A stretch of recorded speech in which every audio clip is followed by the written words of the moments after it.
Hello. Welcome back. Welcome to the kitchen. Welcome to today. It's Tuesday, February 21st. It's election day. In my neck of the woods, there's only one thing on the ballot, and it's a primary, so people are not going to turn out, so it's going to go all weird because that's how elections work. If you don't show up for the primaries, then only the shittiest candidates get through to the general election. Vote in primaries, people. It's the only way to make this stuff less terrible until we can actually get people elected who are willing to make it less terrible legally. um, Anyways, besides that, it's also Fat Tuesday, Mardi Gras, the last day before Lent. I'm not planning on observing Lent, but I'm more than happy to observe Fat Tuesday and have a nice, big, delightful Southern meal today. Um, now the I'm certainly no Southerner. I am super Northerner. But I love Cajun Creole, Cajun slash Creole food.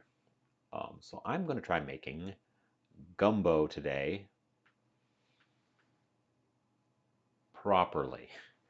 Um, and we're going to end up with quite a bit of it. We're going to end up making quite a lot of it, I think, because it's a little hard to scale the recipes down, honestly. They just sort of trend towards big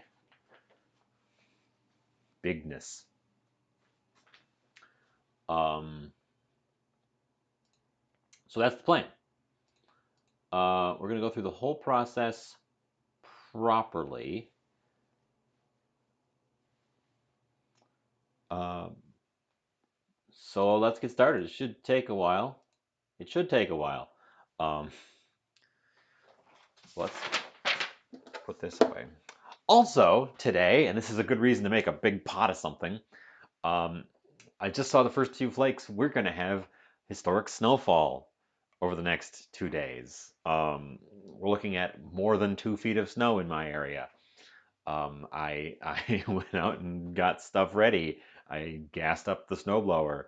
Um, Made sure that I could get the snowblower out of its little shed.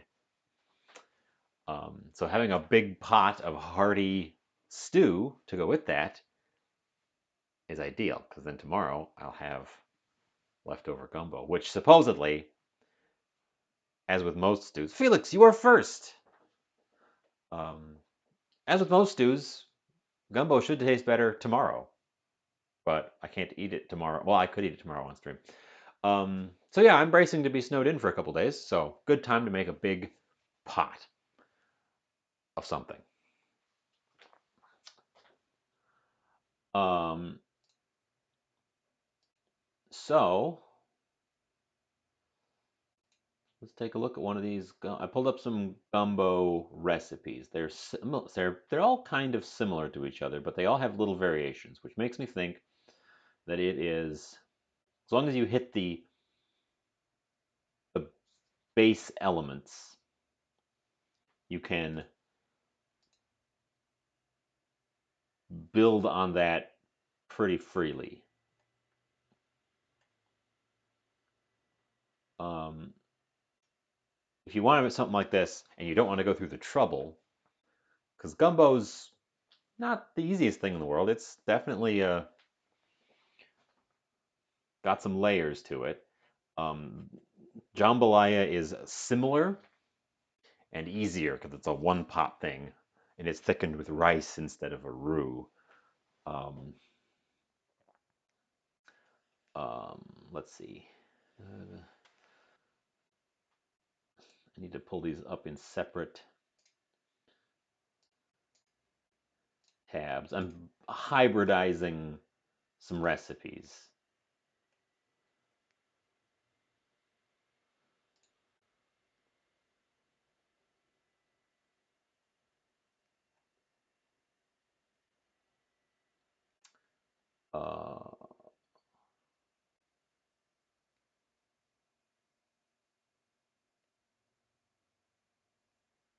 3 quarts. 3 quarts seems too much.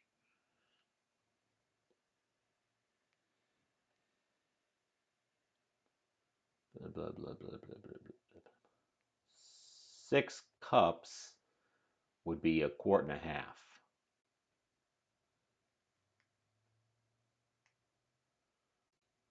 How many peppers is this one? Well, I'm not sure. Oh my goodness. Lum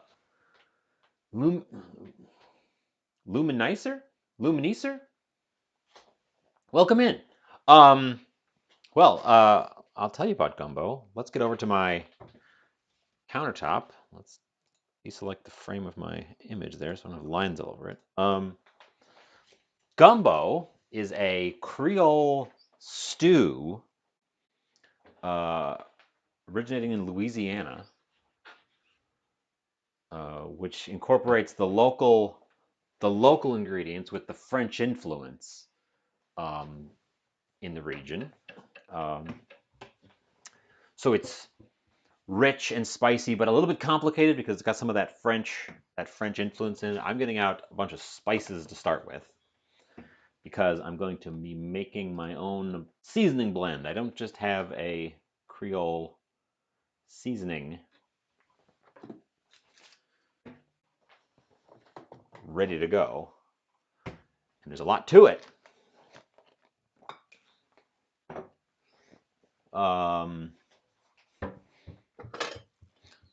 These don't look like much because you're just seeing the tops of everything, but we've got oregano, paprika, garlic powder, onion powder. This is my homegrown basil. That's just salt. Um,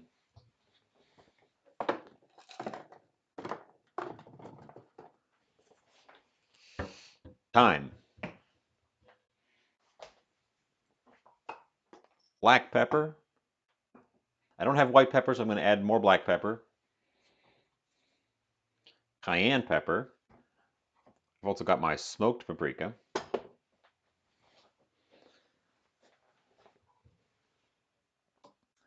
And that's probably all I need.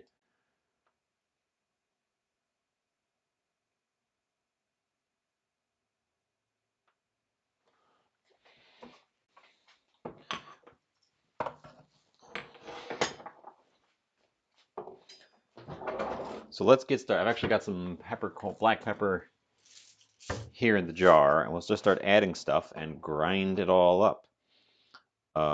Where's my scooper?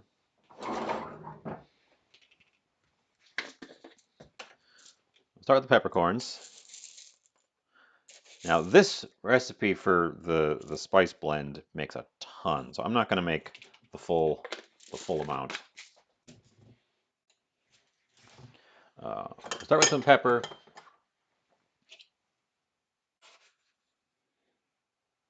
And some salt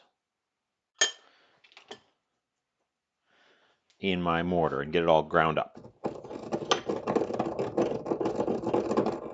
Oop. I'm gonna lose a few.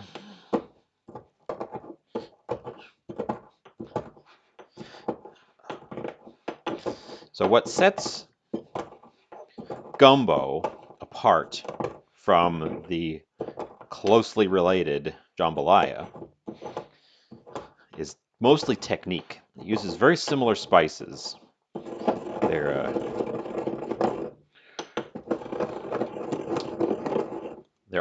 they're ultimately really very similar on paper, but in practice, when you get down to it,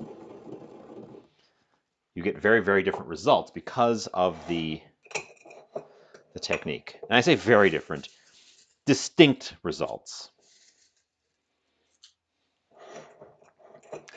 Throwing some of my dried basil. The salt should help us grind this down a bit.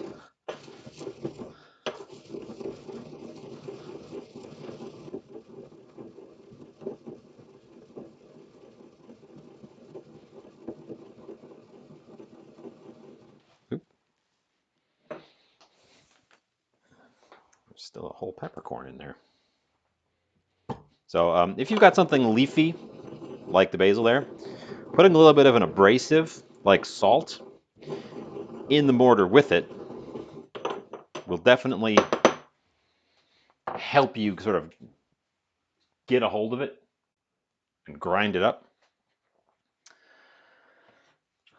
Uh, onion powder. We're also adding onion and garlic to the actual stew, but there's onion and garlic in the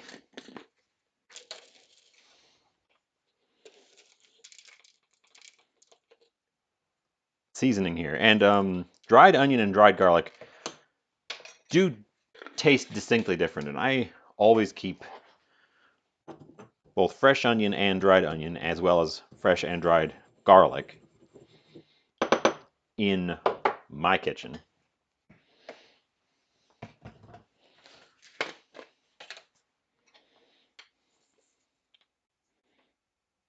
Some thyme, which I will also grind down.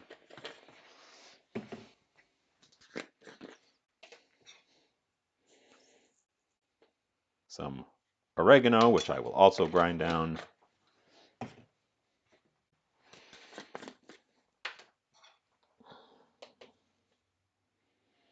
Let's get those ground down before I add the other powders.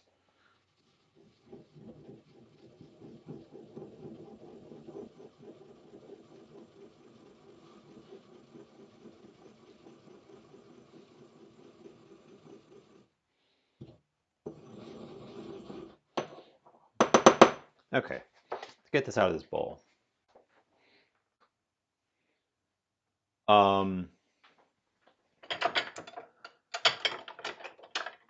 Well, there's bay laurel is going in the recipe at a different point, so it's actually already got both in there.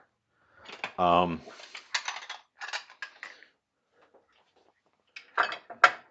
it's not really the same flavor at this stage. You can actually buy pre-mixed,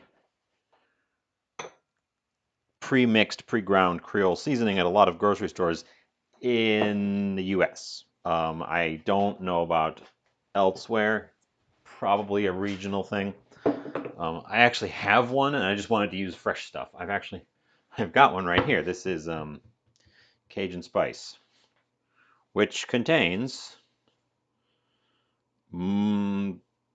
salt, paprika, pepper, cayenne pepper, garlic, onion, oregano, thyme, and TCP, which I don't know what that stands for.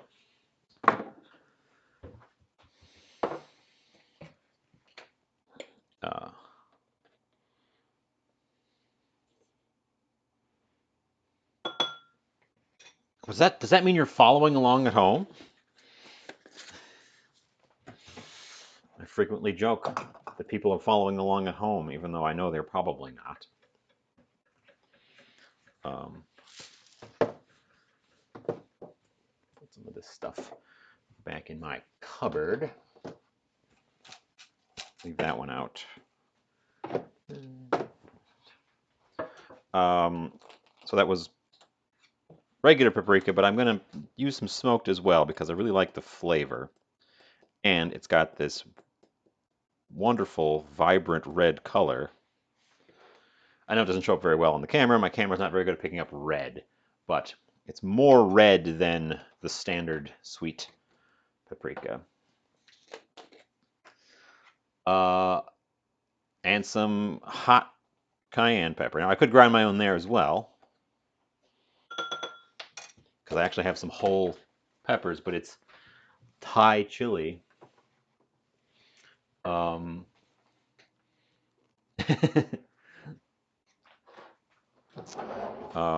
p.m.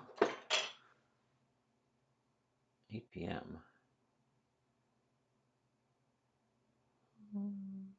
Huh. Okay. Well, feel free to take notes. Try this out yourself later. Get out my tiny whisk and tiny whisk this spice together. We got quite a bit of this. We're not going to use all of it, but it's going to keep.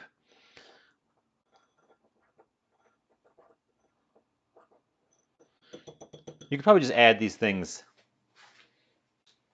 bit by bit to the stew as well instead of pre-mixing them. But this way they're all sort of ready to go when I need them.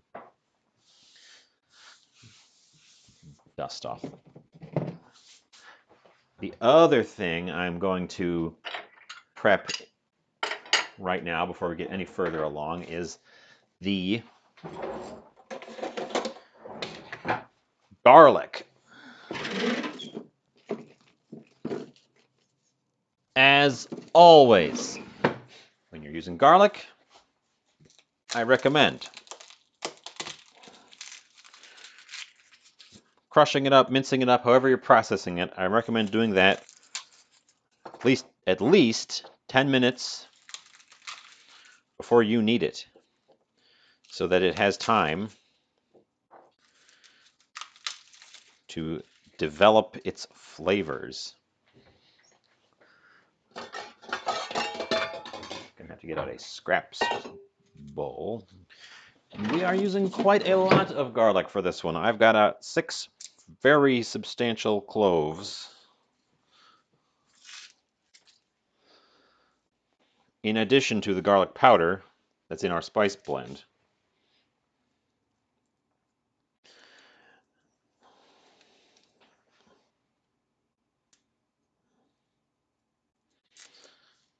And I'm going to microplane it so that it's also got maximum pulverization.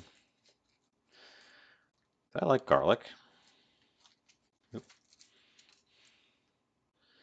Just got to get the papers off, and I already regret not using my garlic depaperer.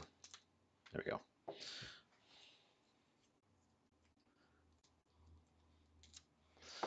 I'm actually going to get that out. We're going to get that out now. We're just going to use the thing for which this is designed.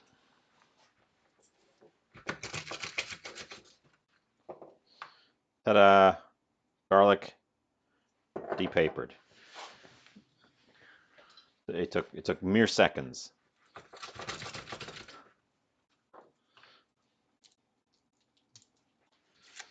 That one wasn't quite as perfectly clean, but still.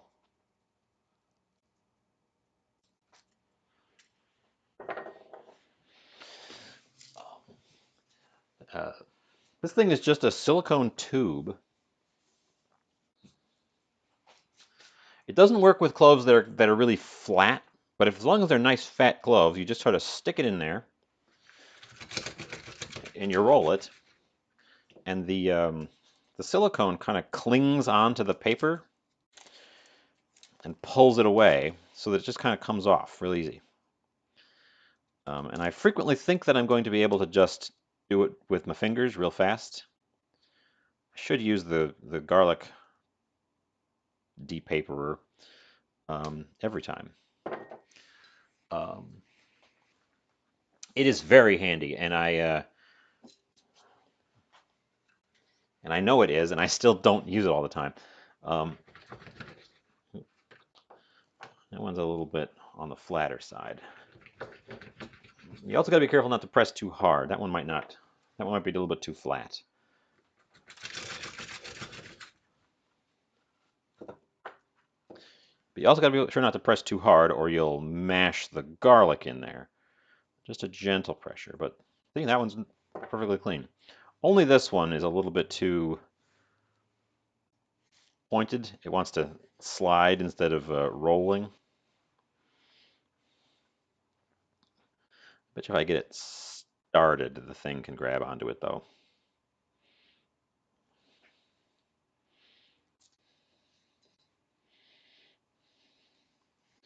Yeah, this one was given to me. I'm not sure where it was originally gotten, but since it exists, I assume they're available somewhere.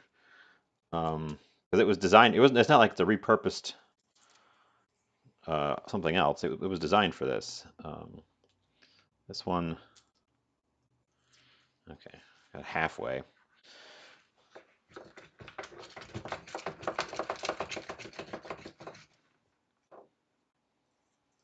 Yeah. Every once in a while, you get a clove like that just kind of fights with it, but For the most part, it works great.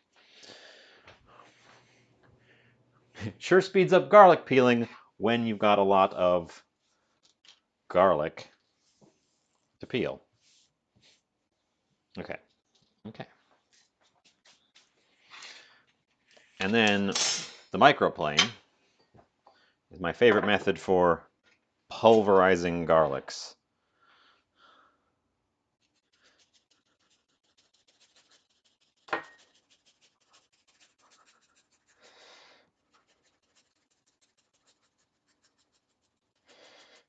I'm just going to go right down to the little stem nub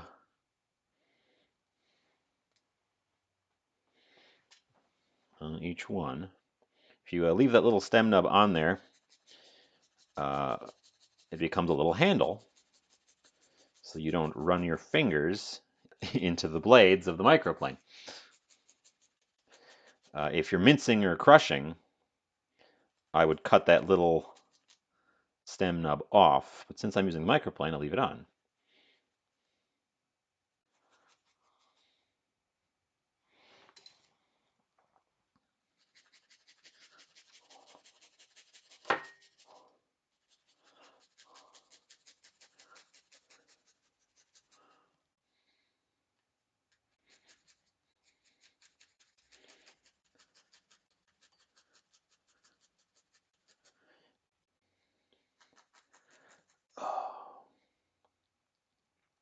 So, oh, Bookwoman. I actually looked that song up because I I never heard the song. I only knew it from the quote. And I can confirm I never heard the song because when I looked up the song, I had never heard that song before. uh, for sure. Um, but yes, I'm not making jambalaya, and I'm not making crawfish pie.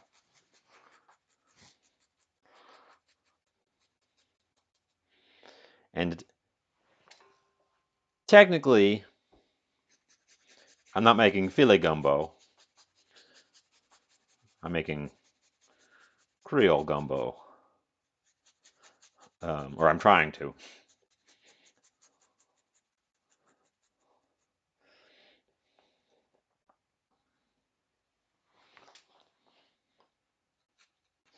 Oops. Fingers become slippery from the garlic juices after a while. Um, I now gumbo typically is made with very specific things. That's another one of the things that separates Cajun and Creole apart. Um, Creole food tends to be much more specific, and Cajun food tends to be much more freeform. So in Cajun food, you'll end up with things like alligator and raccoon and possum, along with the andouille sausage and chicken and things like that. Because in the Cajun tradition, they're often out in the bayou and they're eating what they can get a hold of.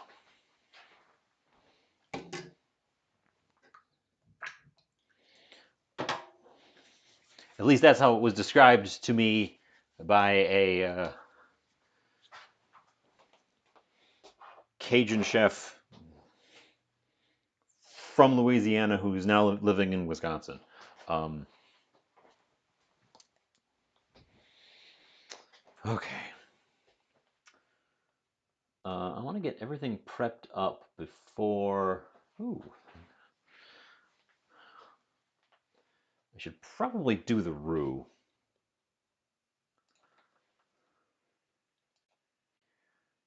The roux can be done up to 3 days in advance, so I can do it in advance now and still be happy with it.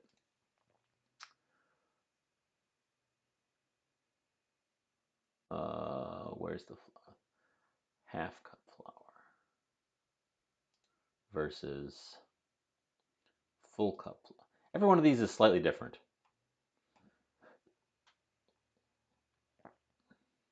Heaping cup flour. Um, That one uses butter, and this one uses bacon fat.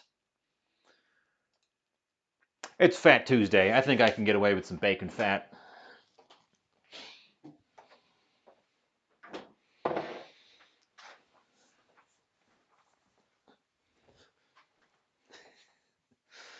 Um, let's get out the pot that I'm planning on constructing this into. It's my newest pot. It's this guy. He's deep and straight-sided, and he's got a fitted lid. The only one I have bigger than this is a large stock pot.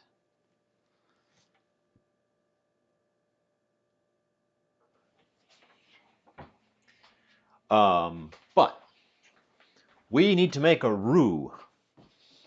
If you're not familiar with what a roux is, it is, first of all, spelled with an X, because it's a French word.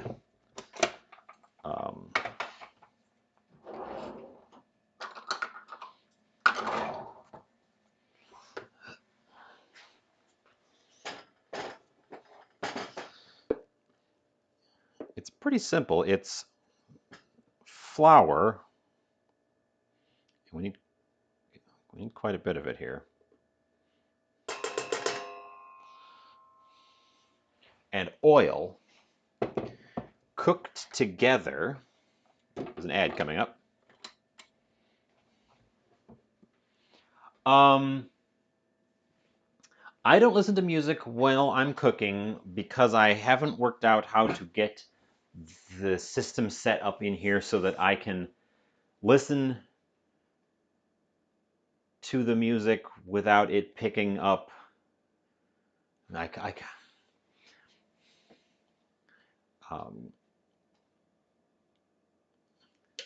Earlier on, before I had this this guy, the little lapel mic, I was using a headset.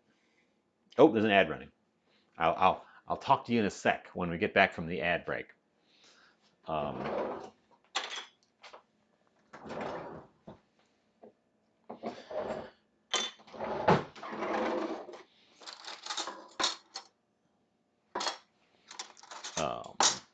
But this is a jar of reserved bacon fat. I'm going to use for part of the oil.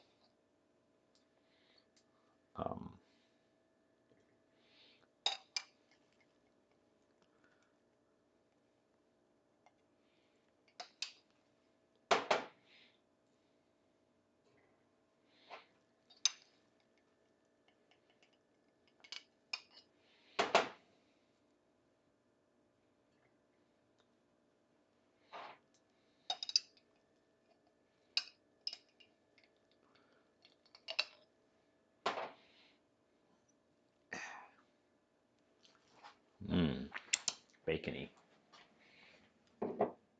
Oh, Bookwoman. Welcome back.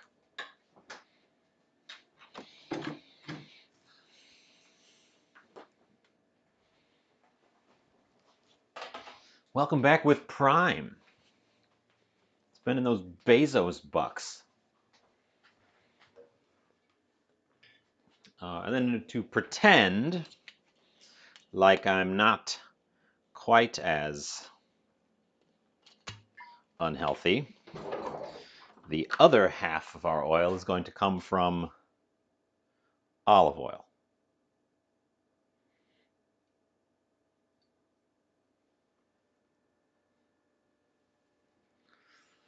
And we're back from our ad. I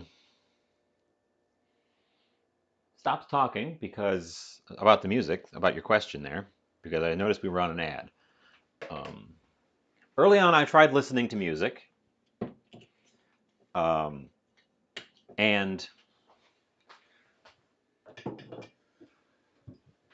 I had problems with it. I used a service that said they provided royalty-free music, but then it would get DMCA flagged when I uploaded the VOD to YouTube.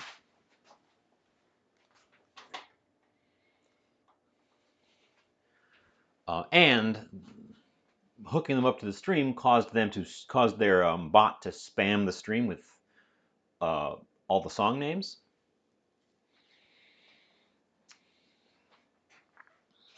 And then when I got a headset, I couldn't get the sound to travel both ways, so I just had the sound. I just couldn't. There was no point in playing music. Now that I've got this, I could probably set it up, but I don't want. I can't just have music playing at me because then the mic will pick it up and it'll echo. So I would need it to have a headset or possibly earbuds to listen to it. And I kind of like having just my head unadorned when I'm cooking, so I just make do with no music. I can hum for you if you'd like.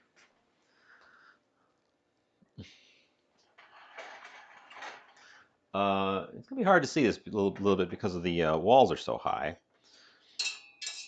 But what we've got in here is equal parts regular old flour, standard flour, and oil. And the oils I've chosen are a mixture of, it's half olive oil, half bacon fat. And we will cook them together until they become, and this is the fun part, because we're not making a light roux. In the past, I've made roux. I've made a light roux.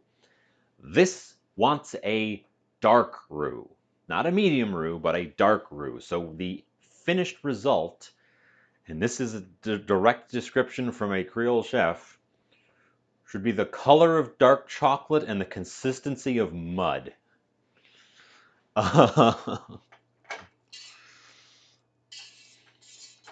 But don't burn it. So,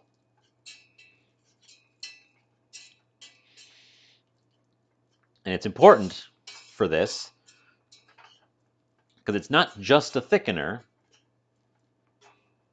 it's also providing quite a lot of flavor. We're going to get a deep, toasty flavor out of this. Yes, don't walk away. The rule with roux is don't leave it. Don't walk away. Stir it up. You can make it in advance. I don't need to have all of my other ingredients ready to go.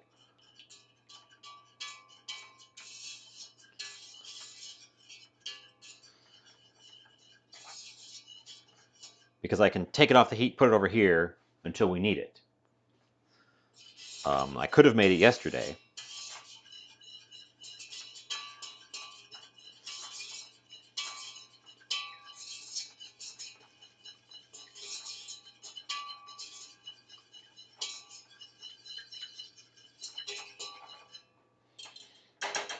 A lot of clinging and clanging going on in here because of the steel on steel.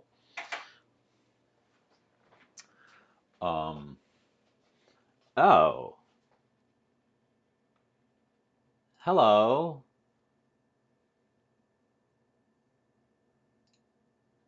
You're banned. Goodbye.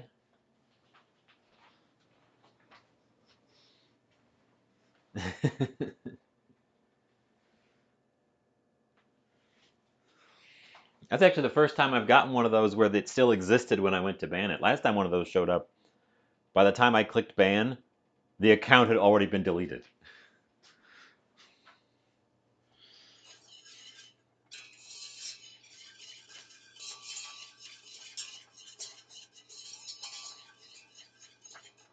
If you're unaware of what just happened,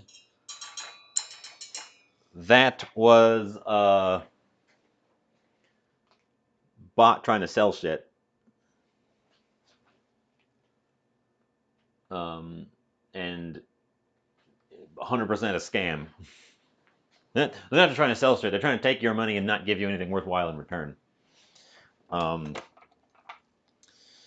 if Twitch catches you buying stuff from them,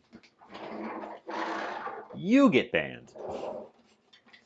I'm gonna add a little bit of flour. I think we need a little bit more flour for the amount of oil, but not too much. So I'm adding 1 more tablespoon. I really should make one of you guys a mod so that I don't have to, in case something like that happens and I can't jump right over there.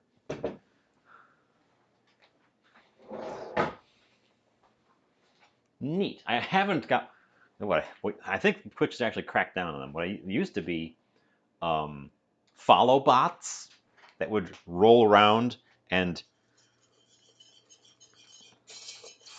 just start following you with thousands of bot accounts all at once.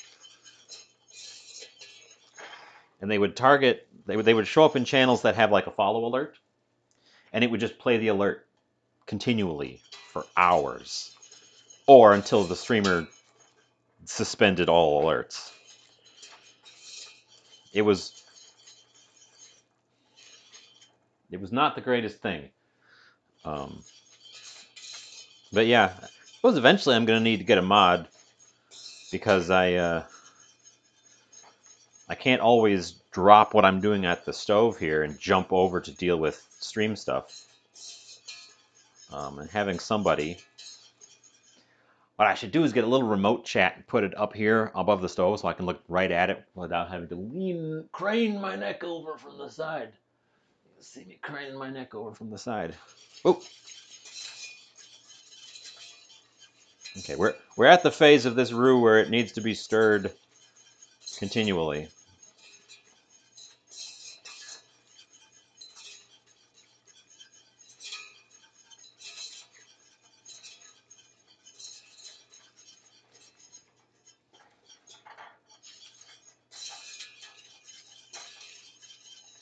Now, making a roux it's a process, and it's time-consuming, and you kind of got to stand there. This isn't like risotto where you can kind of fudge it. This stuff will try to scorch if you forget about it, if you leave it alone.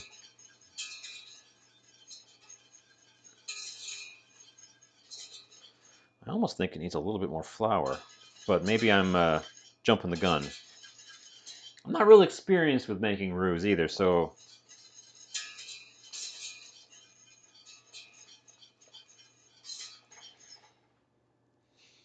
it's definitely one of those things that benefits from having done it 100 times.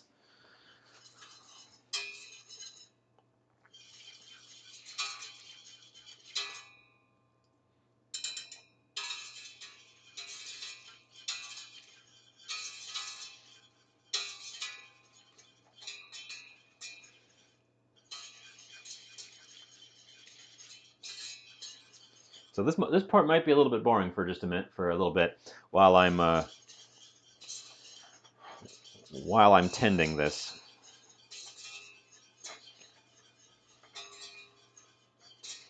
How you guys doing? What's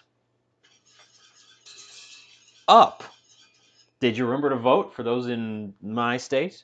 And maybe others, I'm not sure. We're having primaries today, and it's, as I said right at the beginning, not showing up for primaries is why the candidates in the general elections are so terrible. Because they're the ones that made it out of the primaries, because nobody showed up to the primaries. That keeps happening.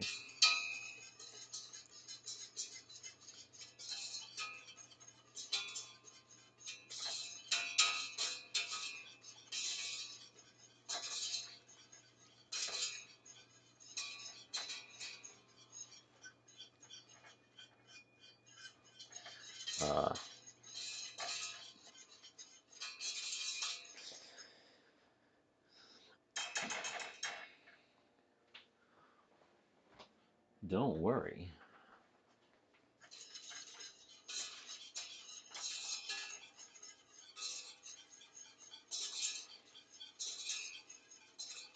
This feels too liquidy to me. I'm actually gonna not let that rest in there because it's steel on steel, and it's going to get really hot.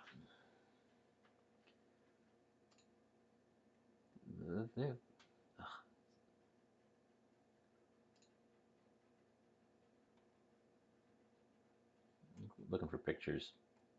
Looking for pictures of roux. No, that looks about right. It just needs to get stirred until it turns dark brown. Okay, yeah. Never mind. I'm just impatient. It's already a darker shade of tan than it was when we started. I don't know if it's picking up on the camera very well.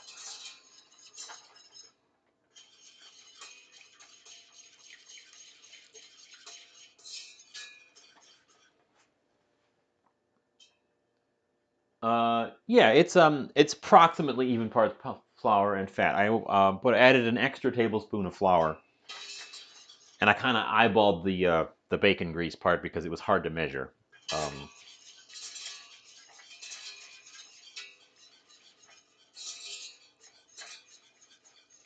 Because I added an extra because I noticed that a lot of the recipes it's either 1-to-1 or it's 1-to-1 and a little bit.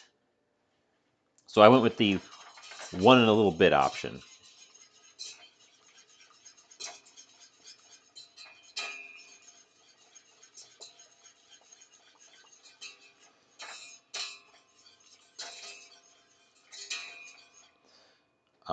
So for most applications of a roux, I would stop here. I'd say that's a pretty good sort of the dark side of a light roux, getting into medium roux. Good for pretty much anything you want. Early on, that was a pretty good light roux where it was just kind of melted together and nice and even. But that's what sets this recipe apart. We're taking it all the way. It's actually smoking a little bit, which might mean it's too hot. So I'm going to tick it down, not even a full notch on the dial, just part of a notch. Make sure we don't heat it up too fast.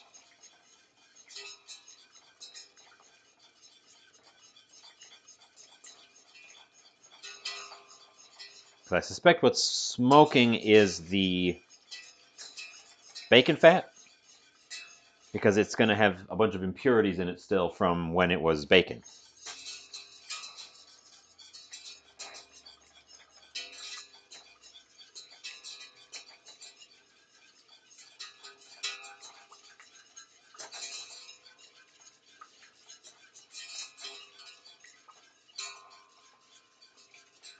We're definitely noticeably darkening up now. I am getting a little bit more smoke out the top than I was expecting.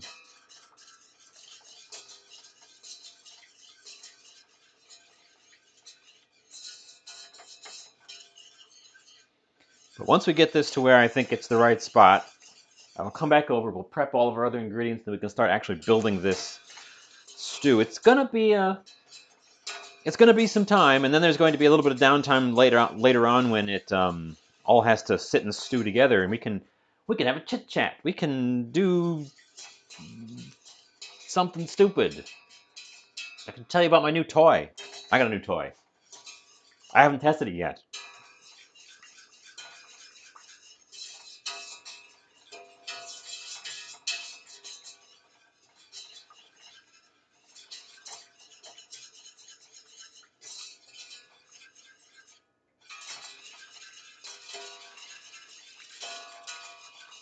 So what's happening chemically in here while we're doing this is initially we're gelatinizing the starches in the flour by cooking them in the absence of water. This causes them to sort of unfurl and open up, and then they take in the oil, and it sort of holds them in that situation. So it really combines the ingredients. When you introduce that gelatinized starch to a liquid,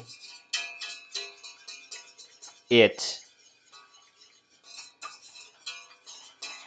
gets out into that liquid, and it forms a thickening agent. Enough of it will cause your liquid to solidify. By liquid, I mean water-based liquid. Ooh boy, speaking of solidifying, our roux is very quickly starting to take on that thick consistency.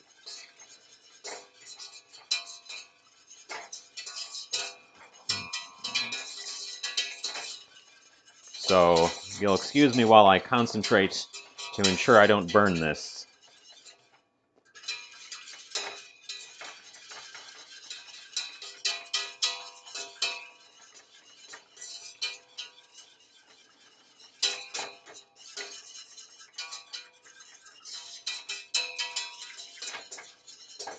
Ooh boy.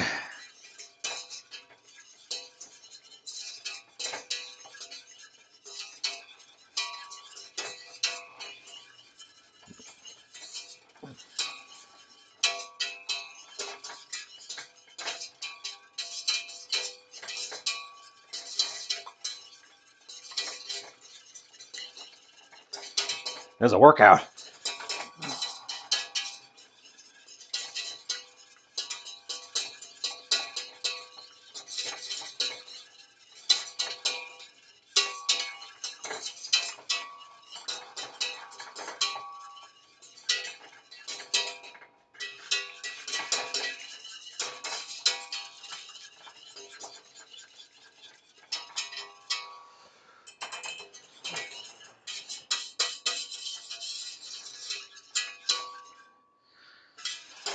What do you think?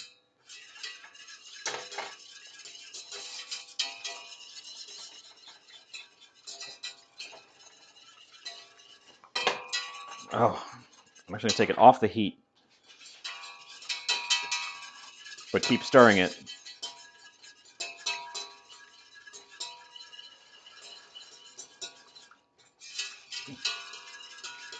Oh, I'm sorry. I took ahead to take it over here. You can't see it.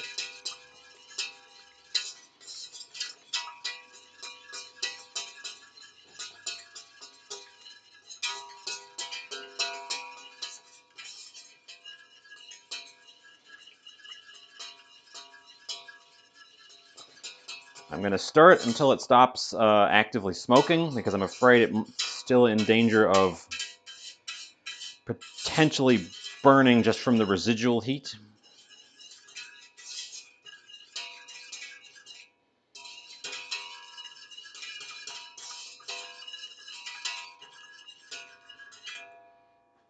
We got a little bit smoky in here in the room here too. Can you believe that there's supposed to be a smoke detector in here in the kitchen? Who puts a smoke detector directly in the kitchen? It's going to go off every day. It's also one of 7 smoke detectors on this floor, which is excessive.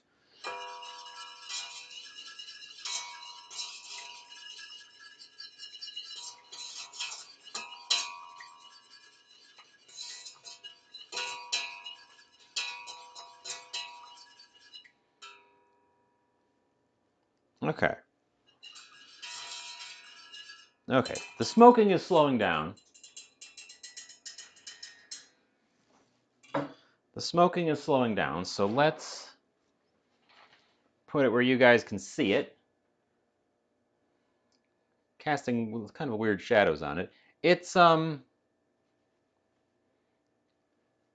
quite mud consistency, but it's definitely sort of a thick slurry, and the color is why I'm super stopping right now. It's very dark, and I think if we go any further, it's going to start to try to scorch onto the bottom. Amazing stuff that you can get that with just oil and flour. It smells like not burnt toast, but like really dark toast in here. Initially, it smelled like bacon fat, but that kind of went away. I suspect the bacon fat is why we got a bunch of that smoke. Okay. Well, oh, that's a workout, let me tell you. That right there, that's a workout. Let's come back over here. Let's move the gentleman and Mr. Whisk. And start prepping up my other ingredients.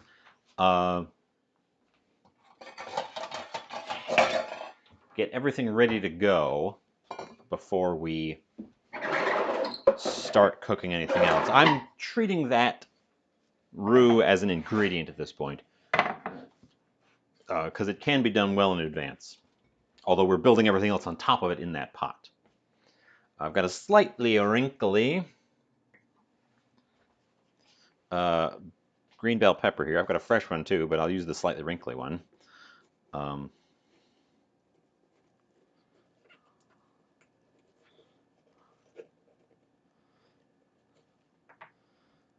There's been sales on peppers recently, which I like.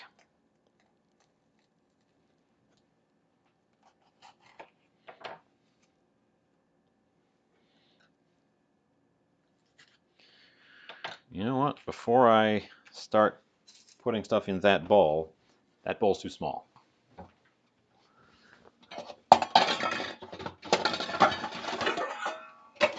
We're going to go down 2 levels in the bowl stack for a much larger bowl. And let's make sure I don't have a sticker on this thing. I have in the past left a sticker on my pepper and then cooked the sticker, and it turns out they melt.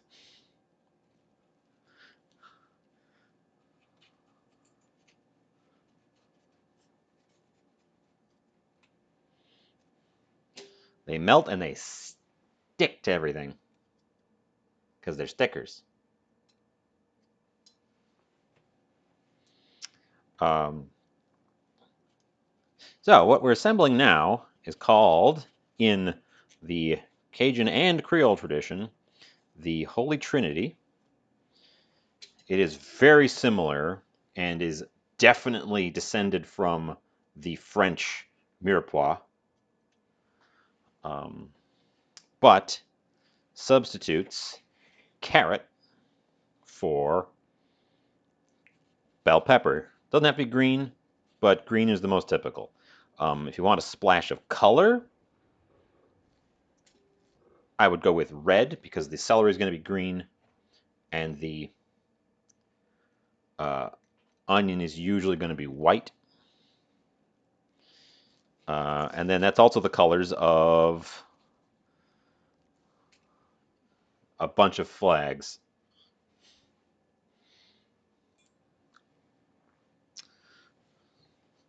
But we're just not gonna use the stupid little knife for dicing because it takes forever. We're just gonna give this a nice dice.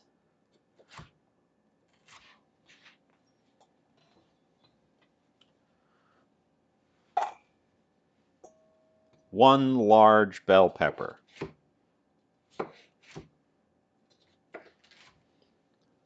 Color of your choice. Green is typical.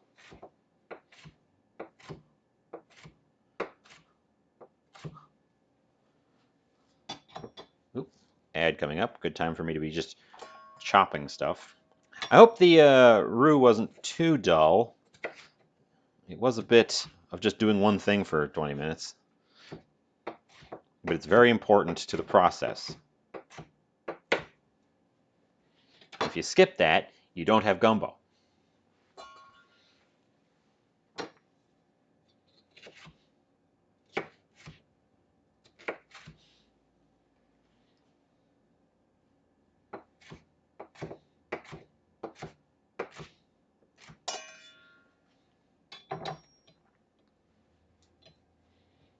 Okay.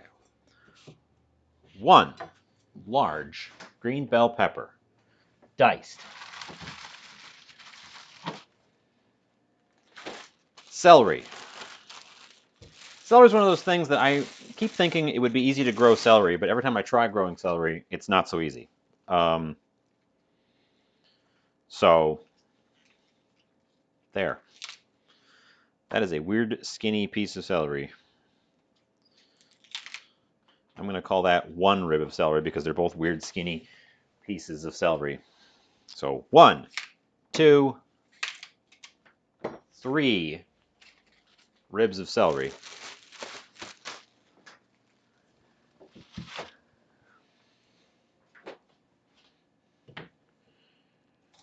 Trim off the gross little end. Trim off the wide, tough bottom. Split it down the middle.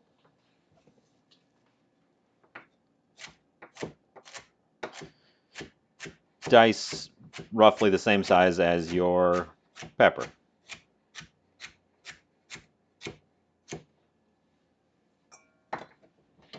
And yeah, this is quite a bit of celery. The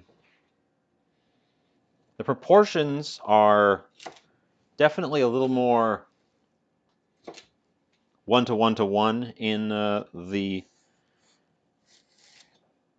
Trinity compared to a Mirepoix. Mirepoix has twice as much onion as it has the other two.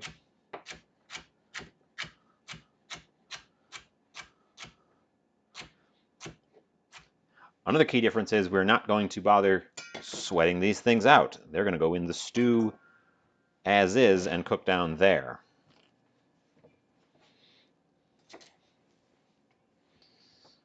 Weird skinny. These were like outer shoots on my... I'm not using the weird top bits. When I try growing celery, I only get these weird skinny pieces. I don't get any of the big ribs. And that's probably because this type of celery is meant to be grown in greenhouses or California or somewhere that they got much better environment for it. Oh, we have an ad going.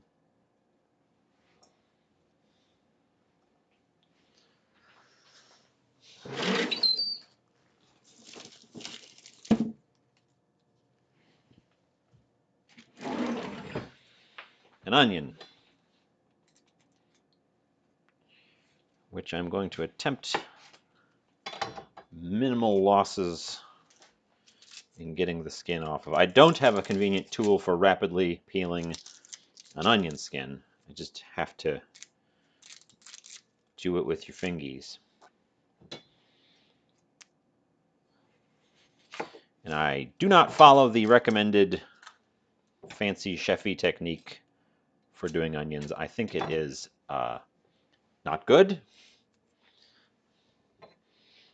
mostly because I can't do it, but also I get a pretty good result without doing it that way. And most of the time, when I'm cooking onions, I'm cooking them, so you can't even see the perfect evenness of the pieces at the end anyways.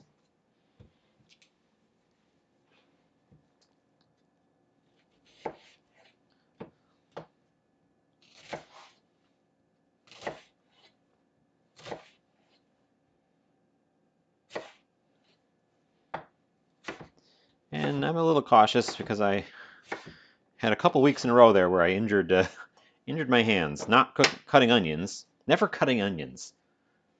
Onions are supposed to be the hard thing to cut because they layer apart. You can still see the remnant of my stupidity on my hand there.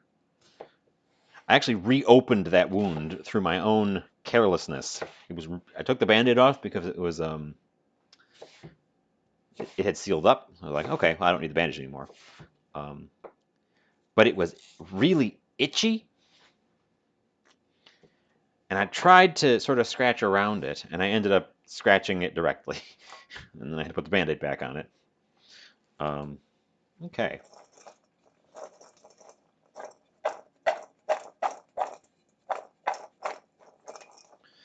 That's a lot of vegetable. That's a lot of vegetable, I'll tell you what.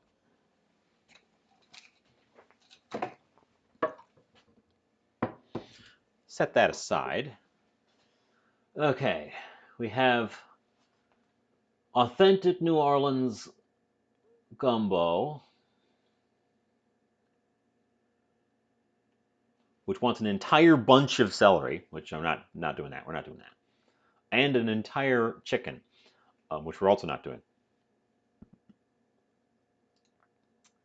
Um, we have good New Orleans Creole gumbo, which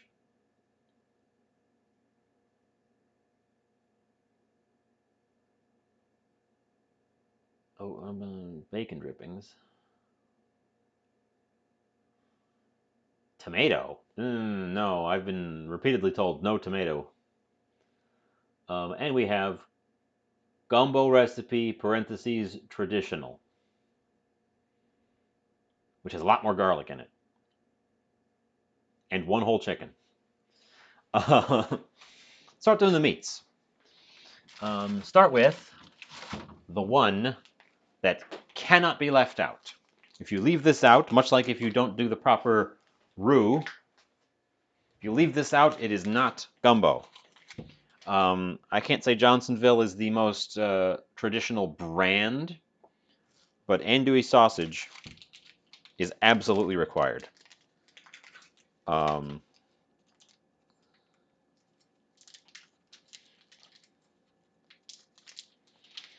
picked this one because it was on sale. I probably should have taken the Zatarans because that's an actual Louisiana brand.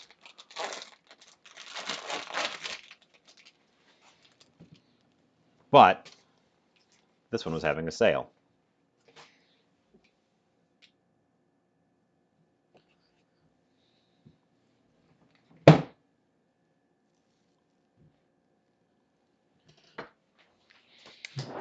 Yes, there's also shrimp going into it. I'm going to use half of this beastie and save the other half for later. Andouille, the origins of andouille are unclear. Yeah. Oh, huh. My sub count did that thing again where it went up, but it does not tell me that somebody subscribed. Thank you, mystery subscriber, wherever you may be. Or thank you, weird bug in the system. What was I saying? I was saying andouille. The origins of andouille sausage are not 100% clear. It's got a French Creole name.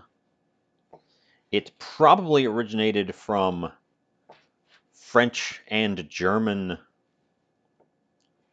sausages. I am cutting it on kind of a long bias here, which is maybe a little bit too long. If we can't correct that a little bit. There you go. That's a little bit more reasonable.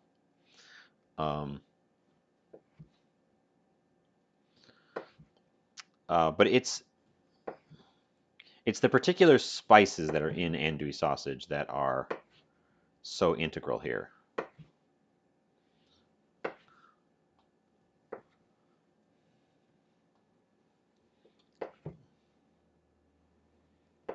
It's a very Cajun flavor.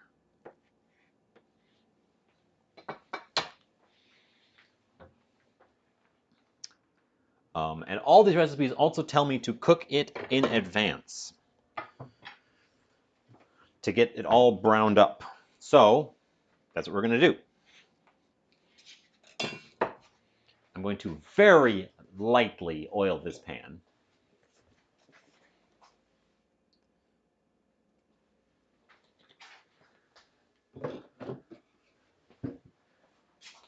Grab one of these guys here and use him to spread the oil around.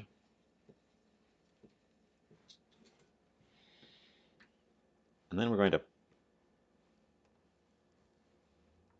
pop all these sausage slices in here so that they're all touching the metal. Because the goal here is it's already cooked enough to eat. A couple of these definitely got too long. It's already cooked enough to eat. It doesn't need to be cooked through. Andouille's pre-cooked sausage. What we want is a nice browning on the surface.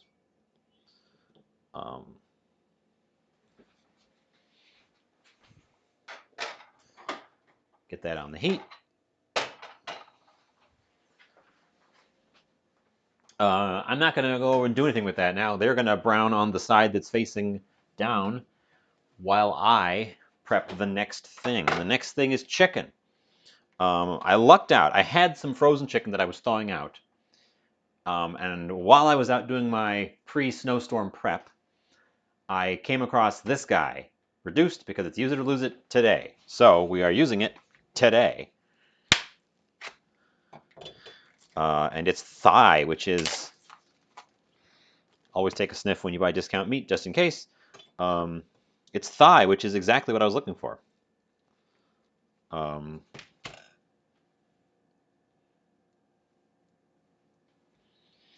this obviously is also going to have to be cooked before we can use it, or put it in the pot. You could put it in raw, because it's going to be in there long enough to cook through, but better if it gets some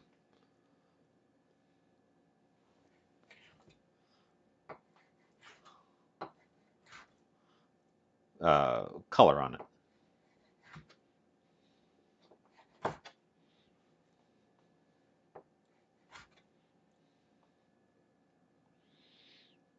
As they say, bite-sized chunks. But only you know the size of a bite in your family. If you know what that quote's from, I'm sorry.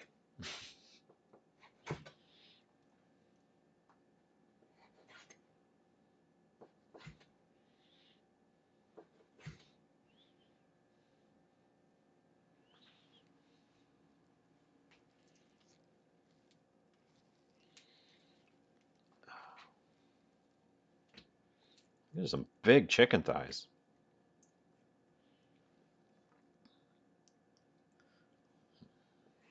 This chicken had some gams.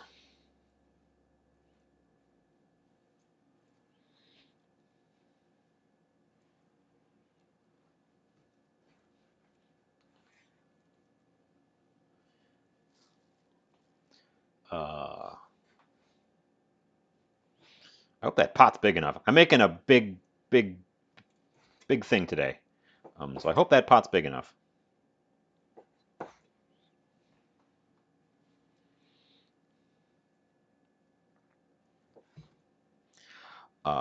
In kitchening news, I noticed the price of eggs is coming down, finally.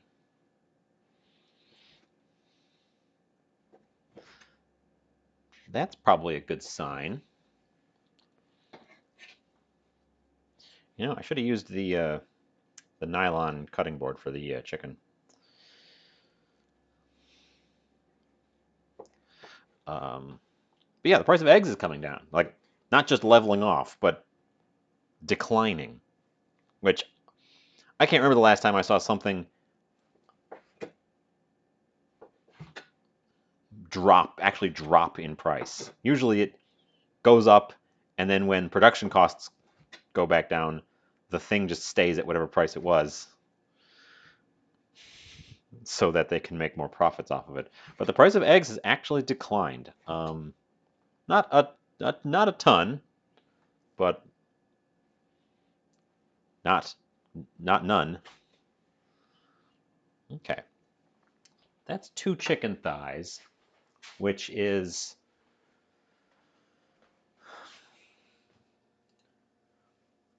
how much chicken do they want me to add? Like 1 whole rotisserie chicken, 2 cups of shrimp, and an entire andouille sausage. So I've cut that in half. That would be half of a chicken.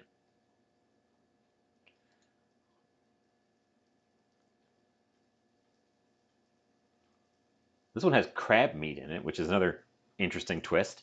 3 pounds of shrimp, which is a ton of shrimp. Jeez. Um, this one also has a bunch of tomatoes in it, which is weird. A whole sausage. I'm cutting that in half as well.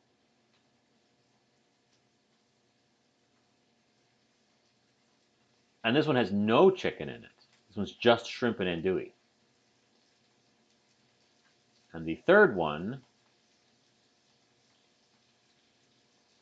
calls for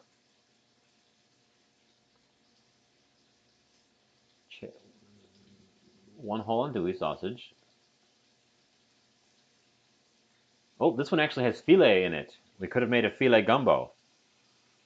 Um, I'm deliberately making a very large recipe because we're going to be snowed in for a couple days. This is going to be my this is going to keep me going. 1 pound chicken thighs. How much was in this package?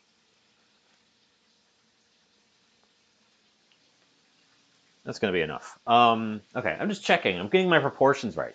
I'm cutting it all in half anyways, but I'm getting my proportions right. I'm trying to make it right. I'm trying to make it right. So yeah, I'm making a ton of it.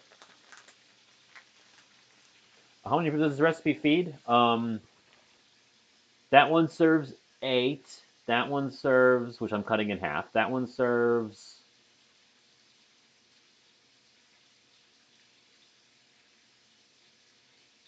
doesn't say.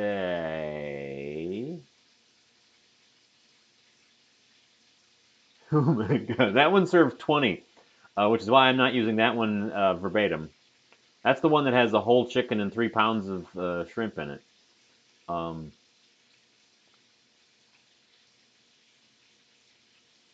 that one serves 6.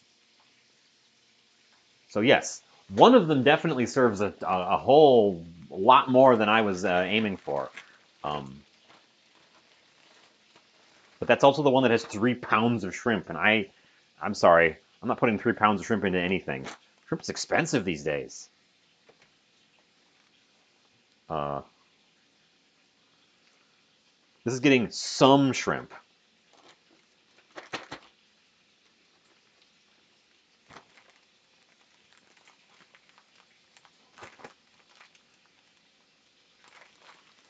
Okay. Chicken away. Chicken tray away.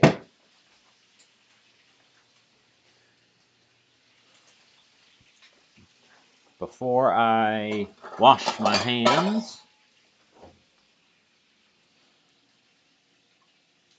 get this chicken off the cutting board into a bowl, and then we are going to immediately wash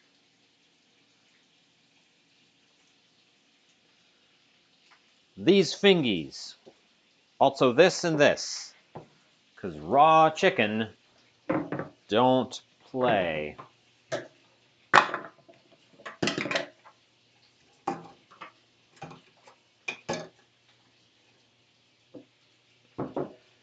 Water hot. Not even going to use the sponge because I don't want the sponge to pick up any of the chicken bits. I'm just going to get hot water in my hands and do it that way. Oop. Yeah, one of them feeds. One of them feeds. I have 3 recipes pulled up, and we are hybridizing them together, and I'm not following any one of them verbatim. That one also has. That's the one that has 3 quarts of liquid in it. I'm not making a gallon of uh,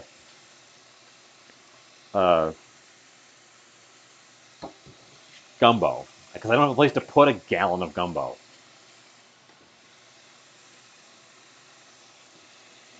So yes,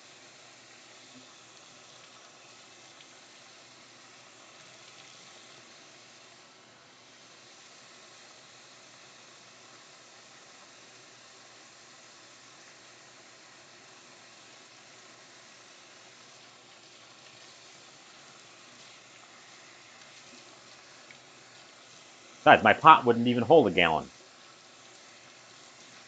It'd be right up to the top and spilling over if I put a gallon in that pot.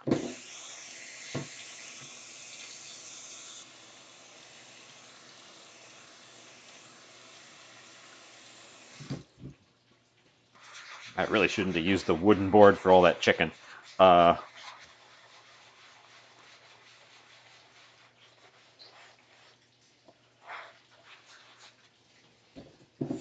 sausages need to be flipped, so we're going to do that next. And by next, I mean immediately. Nope, I left you with nothing to look at. Where'd I put those tongs? They should be, yes.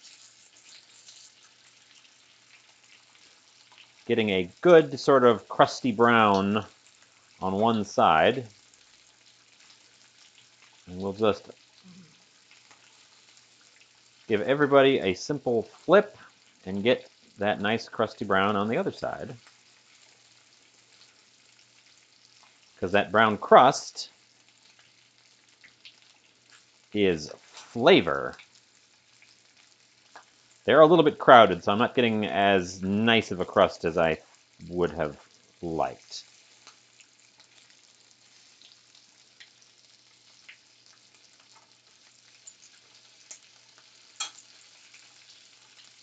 But something's better than nothing.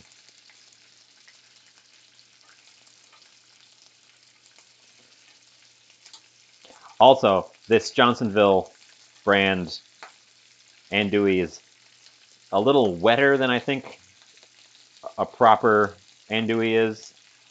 It's supposed to be a almost dry sausage. But that's what I get for getting the one that's on sale. Okay. Back over here. We've got our chicken. Oh, don't forget to turn that light off.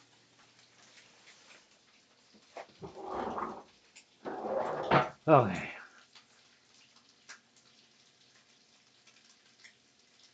Reference recipes. Reference recipes. This one doesn't have any shrimps in it. Let's prep some shrimps.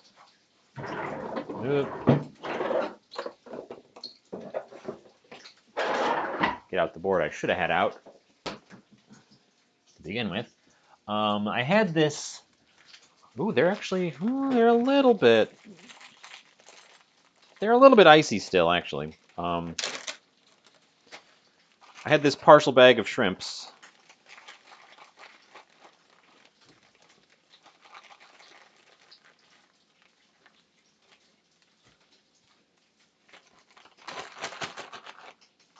And then 1, 2, 3, 4, 5, 6.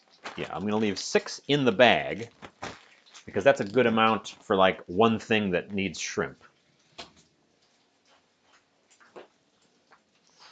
But since these guys are actually a little bit icy, and shrimp cooks really fast, we're going to give them a little bath before I go further with them.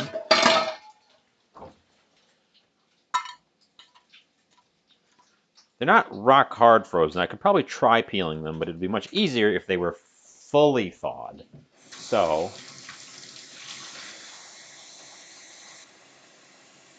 I'm just going to put them in a bowl of cold water, and that will take care of the ice that is lingering on them. I do have one more special guest. You may remember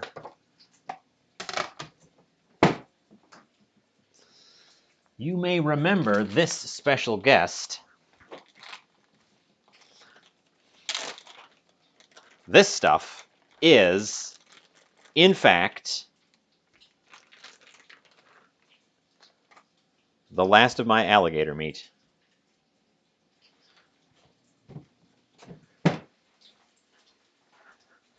Since I got a little bit of it left, I'm going to chop it up.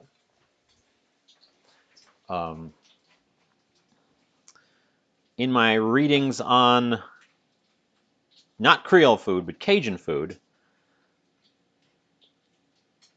they claim alligator can be substituted for chicken in, ooh, there's like a bone in it, in pretty much any recipe that calls for chicken. That's not bone, that's like a hard fat. Interesting. Interesting.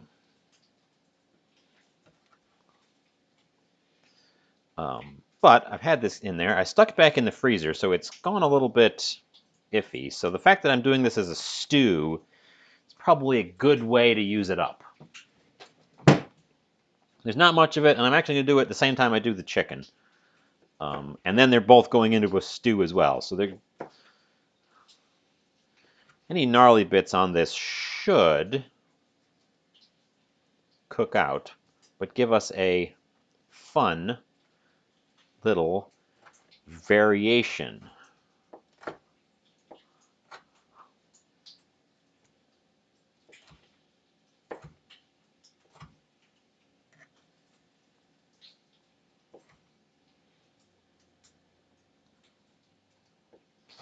I wouldn't go out of your way for the alligator, but if it's available in your region, go for it. Okay. Okay.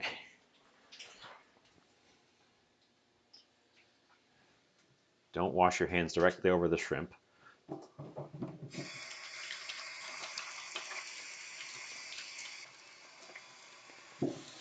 Gonna get out a bowl and retrieve my sausages.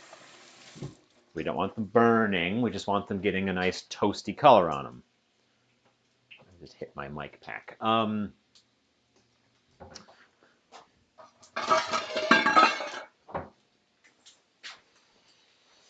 Jump over to the stove.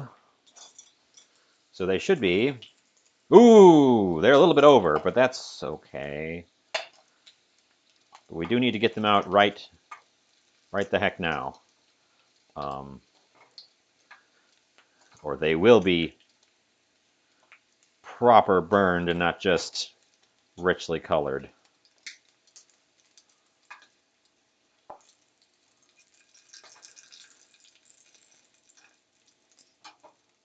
Okay. Now they've given up a little bit of their oils to our pan with the oil that was already there.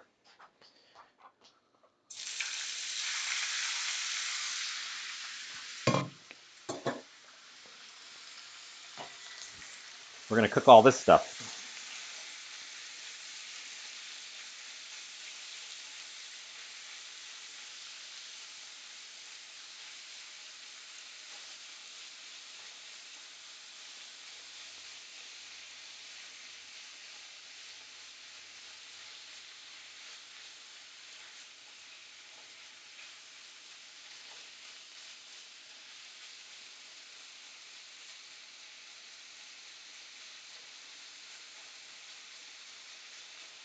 Okay.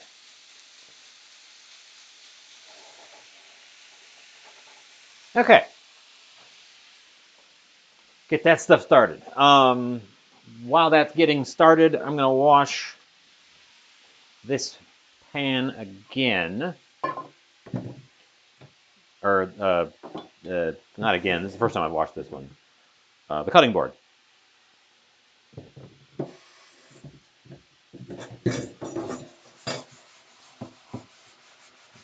Get that raw gator off of there.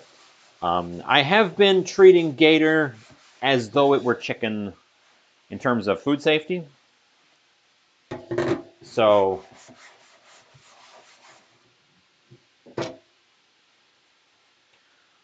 wash everything it comes into contact with.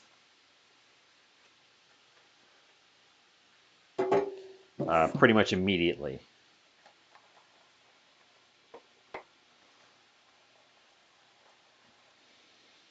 Because I think reptiles can carry salmonella the way birds do. I'm not 100% sure on that, and because I'm not sure, I'm going to err on the side of caution.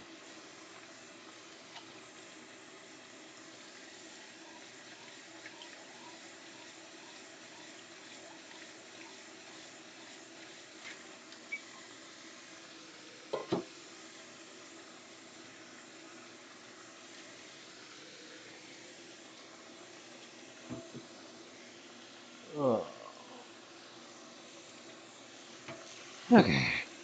Eventually, we're going to actually have to start building the stew part of this stew, because it has to sit in the stew for a little while.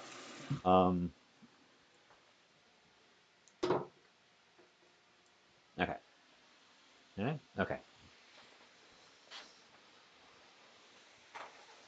Get these guys stirred around.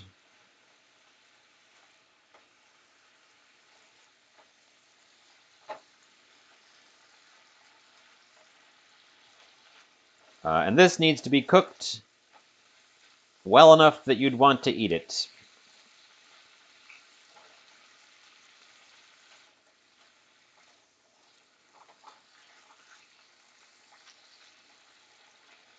It's thigh, so there's quite a bit of fat in it, so it is going to hold up to some pretty aggressive cooking. Chicken breast would be much more delicate than this. And we're going to save the drippings from it as well. They're going to go into the soup. Pretty much this whole pan is going to go into the soup. Okay. Prepare all the nonsense. Prepare all the nonsense. Make your roux.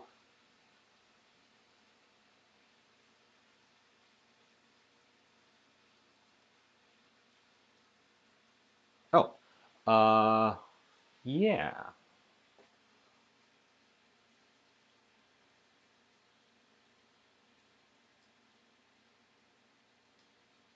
Yeah. Okay. Yeah. I know where we're going with this. I know where we're going with this. Um, Thinking of snowstorms, how's the snowstorm? Let me take a peek. Oh, there's an ad in progress. Let me sneak up on me. Oh, yep, it's snowing out there. It's snowing out there. It's not real heavy yet, but it's getting there. I can see it sticking on the cars, and I can tell that there's not a lot of distance. I can't see the city lights very far out. Um, so we're getting there. I think I'm going to toss the shrimps in late, directly into the stew. We're going to shell them. Oh, I got the stuck on the light on over here. We're going to shell them. But shrimps cook pretty fast, so I don't want them to get rubbery by cooking them and then throwing them in and recooking them. I did pick up one more thing that we may or may not use because it is frozen. It can be used from frozen, so that's not the problem. The issue is there's a lot going on, and I think I might take a step back and not go whole hog on this. We might just go half hog on this. I'll show you what I got, though, because it's no secret. I mean, it's a secret until I show you, but Louisiana-style whole-cooked crawfish. They're pre-cooked and frozen. And they got the heads on, and they're pre-seasoned. And they weren't terribly expensive. I was thinking I would just grab a couple out of here, and this is a resealable package too, which is amazing. Like, finally someone understands how I want to use these things. The packages of shrimp are never resealable. You open them up, and then you got to figure out how to repackage them. Someone knows how I want to use these ingredients. Is just reach in there, take a couple of them, and then close it back up.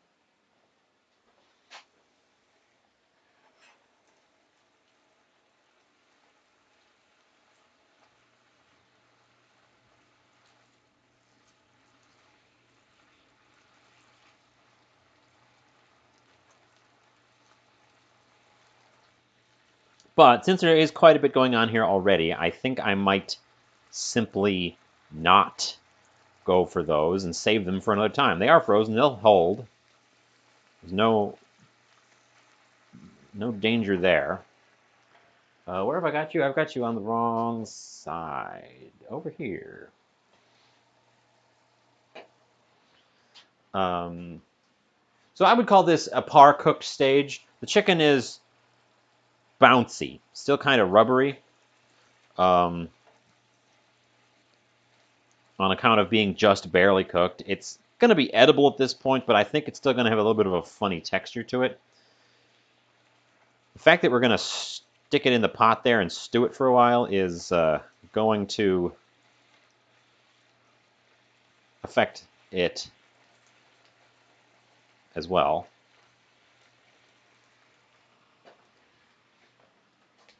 It is snowing by me. I just peeked out. It's not snowing really hard yet, but it is definitely snowing. I can see it in the street lights, and I can see it accumulating on the cars, but I can still see the cars underneath it. So it's only just.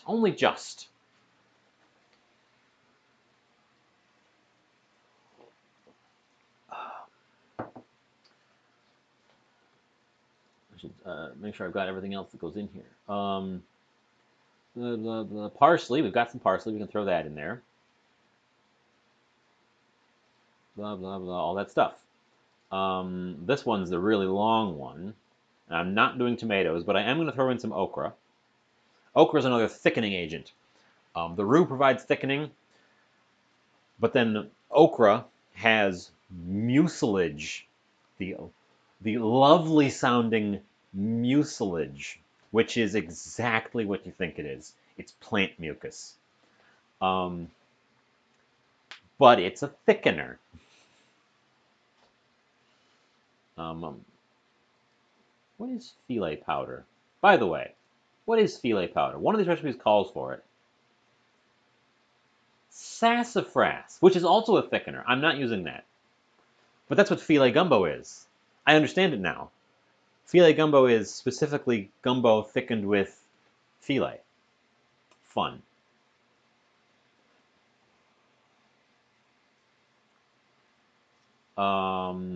3 quarts of water. We're not doing 3 quarts of water. What does this one want? I'm bouncing between a bunch of recipes. I should call out the sites I'm using. I'm using thekitchen.com, all recipes as usual, and tastesbetterfromscratch.com. The all recipes one is hilarious because it's the one that serves 20. So the quantities on this thing are just absurd. The quantities of everything is just insane. That one wants parsley too. I guess we're using up my remaining parsley, which is fine. Chicken thighs, extra cayenne pepper, some bay leaves, chicken broth, which I'll be making my own.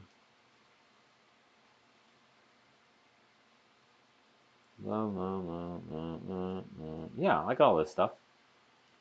We're already pretty much there. The tone of the sizzle on my meat here has changed, which suggests that we have cooked most of the water out of it.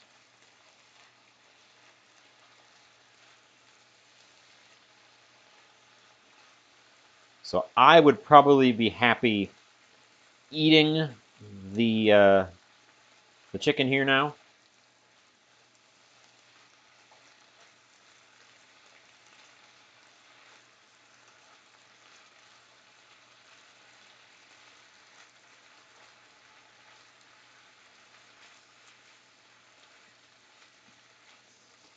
And that being the case, I'm going to take it off the... I'm going to move it off the burner, but I'm not going to turn the heat off. I'm going to put it up there, because this burner has now drippings on it from me putting this here. We're going to bring our roux back to the center, and we're going to throw our vegetables in.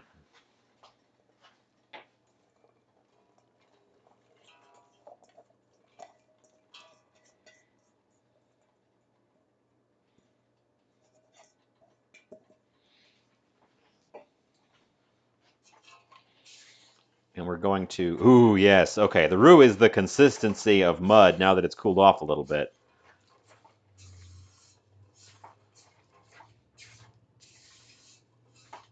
That's what I was looking for. I'm a little bit sad I just dumped stuff in there instead of demonstrating, but it's... Yes. We have roux the consistency of mud. I think we hit it perfectly.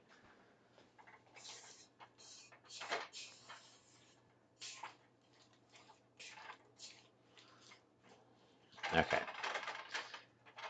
Let those guys get started. We need to soften up the vegetables a little bit before we start adding all the liquids. We don't want just boiled aromatics. We want them softened up.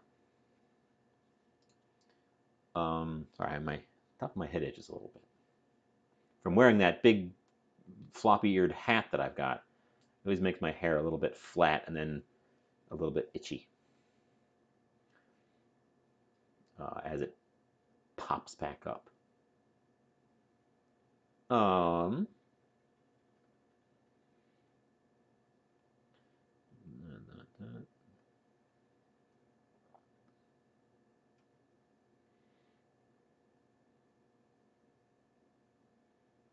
let's chop up our celery while we're waiting for the aromatics to catch up to us.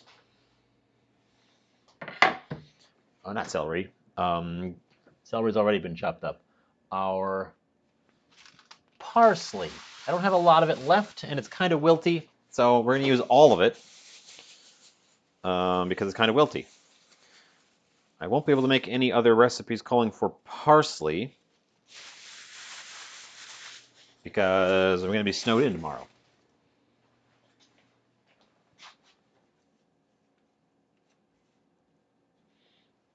You guys are on the wrong side. So the parsley's a little bit wilty, but that's fine. That's fine. It's fine.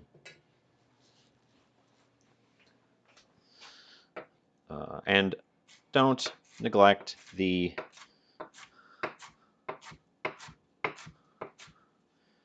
stems, especially for something like this where I'm stewing it. They will definitely get cooked well enough to not be tough and fibrous. Let's return quickly to our stove and ensure that we are not burning anything.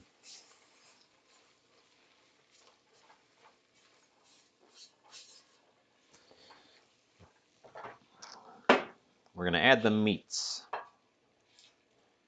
as well.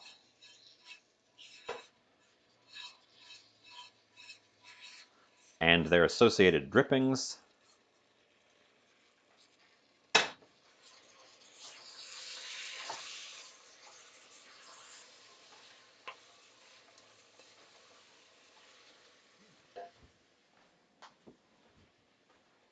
And the sausage. And its associated drippings.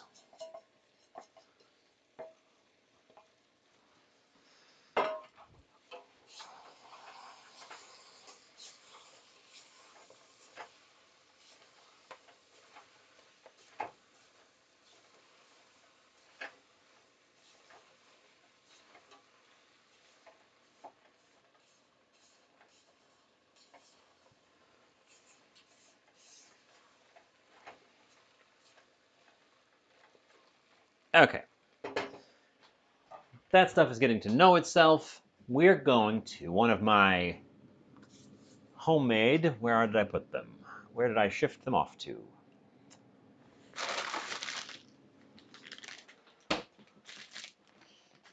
They got a little bit icy, but they're still good. They're still good. These are my homemade chicken stock blocks. Oh, actually, wait. Before I dive into those, because they're frozen in the keep, I had this. Is this still good? I gotta see if this is still good by giving it a sniff test. Ooh, we sealed it. We're gonna need to actually pop it with a knife. Come on, there we go. It smells like chicken fat. Hold on, before I thaw those out. I made myself some chicken stock more recently and didn't freeze it. And I used half of it right away, and then I didn't use the other half of it, and I was worried that it might have gone off.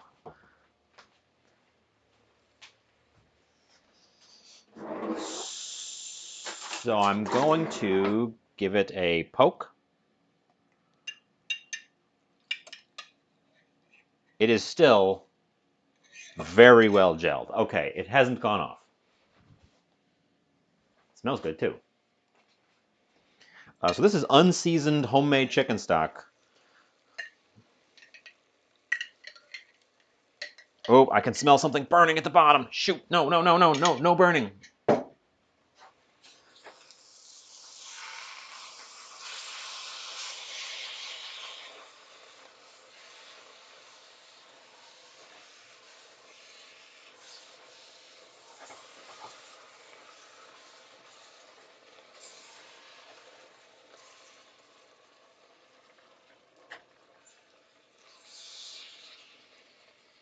Okay.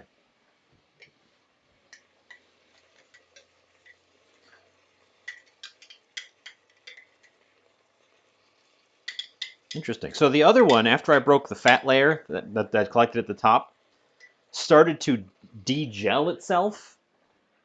Taizan, welcome in. Also, thanks for the moisten. I'll do that in a second.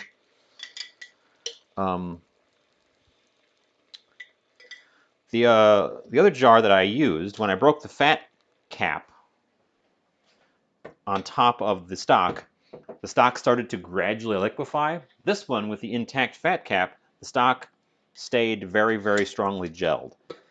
I suspect that the liquefaction of the stock has something to do with exposure to air.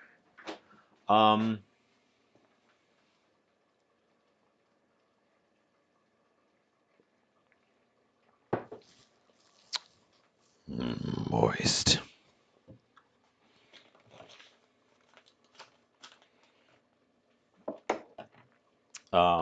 Thank you for the moisten. So, unseasoned chicken stock.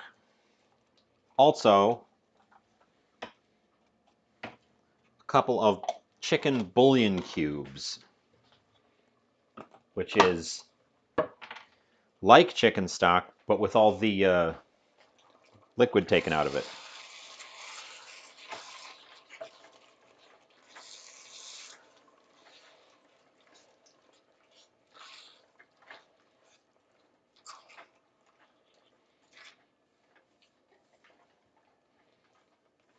Okay, I think I saved this from burning. There was I got a whiff of some char, something, and I'm guessing it's a little bit of my roux burned right at the bottom.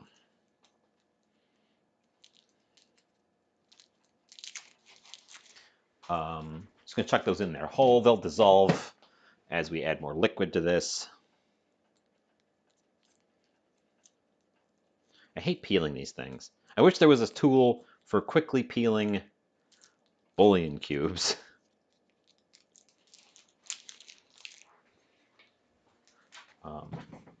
I have beef bouillon as granules, which is much easier to portion out because you can just open the thing up and take a scoop. It doesn't come in these weird little cubes.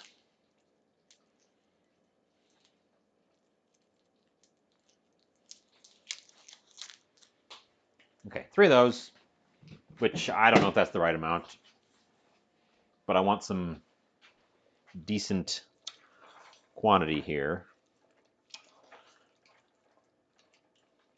Okay. Those guys will start dissolving. I would say there's around a cup and a half of my gelled stock in there. We're going to have to add some water to that. Before we add water, I'm going to throw my parsley in.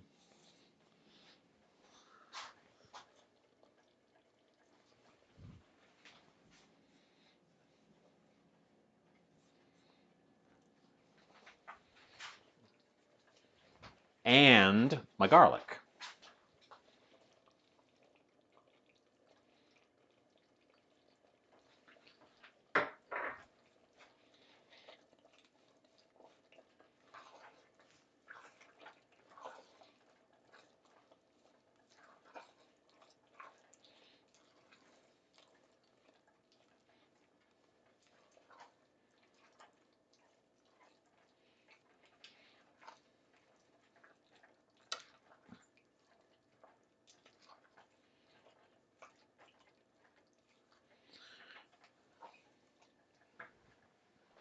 This is also the time when I'm going to grab a couple of bay, or as our new friend, I'm sorry, your name was Loose Luminicer said, laurel. Because if you're not aware, what we call bay leaves are leaves of the bay laurel tree. And so calling them laurel is equally accurate. And they are the same leaves famously worn as little crowns of laurels by Roman dignitaries. They were fresh ones, not dried ones. Fun fact. That was the fun fact. Um,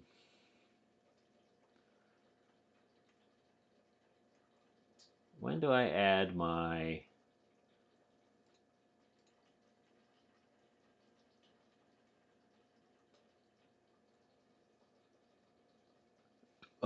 dry seasoning? I guess now. Make the roux, brown the sausage, put the vegetables in there with the liquid, with some of the liquid. Um,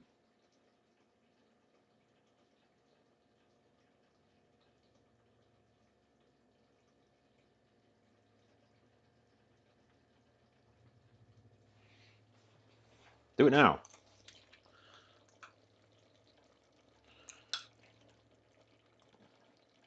I'm going to go 2 tablespoons to start with and adjust to taste as we go. This is my homemade blend of Creole seasoning based on a recipe from one of these sites I just mentioned. It's an all recipes site. All recipes, Creole seasoning.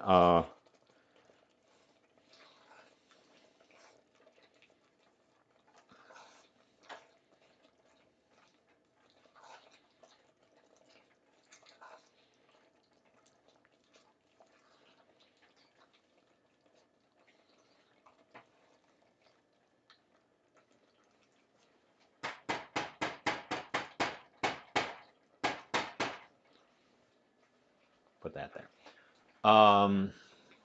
Yeah, okay. Things are cooking down, and we definitely need to add some liquid to this.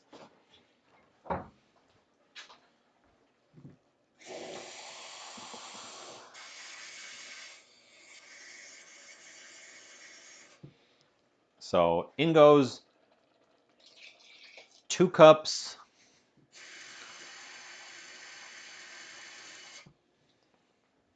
3 cups, which accounts for all 3 of my bouillon cubes. So we've added 3 cups of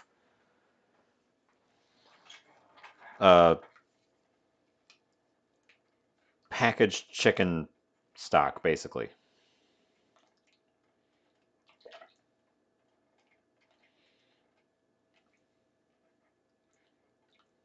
And now it's a soup.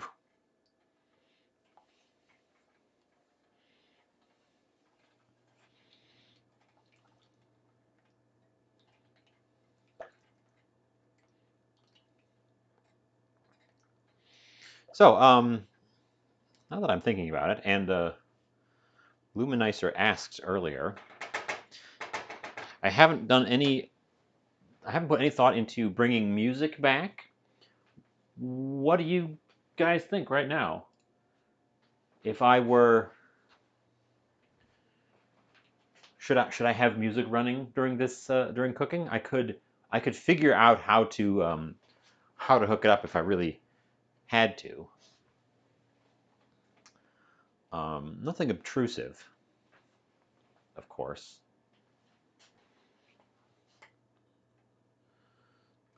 Get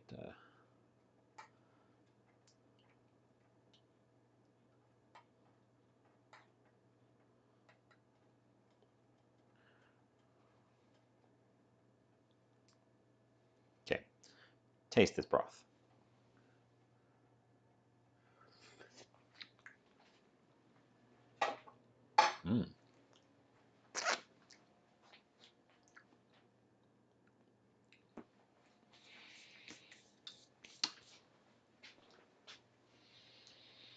Mm. That's something. Yeah, I would figure out how to get music without using pretzel, because I agree that thing. In a larger channel with a lot more active users, like active chatters, the chat would be moving more continually, and you wouldn't notice that. But we're a small community around here, um, so it really kind of flooded out the chat. And you can get free playlists without having to go through a service that then wants to advertise itself. There are Spotify playlists that don't require anything.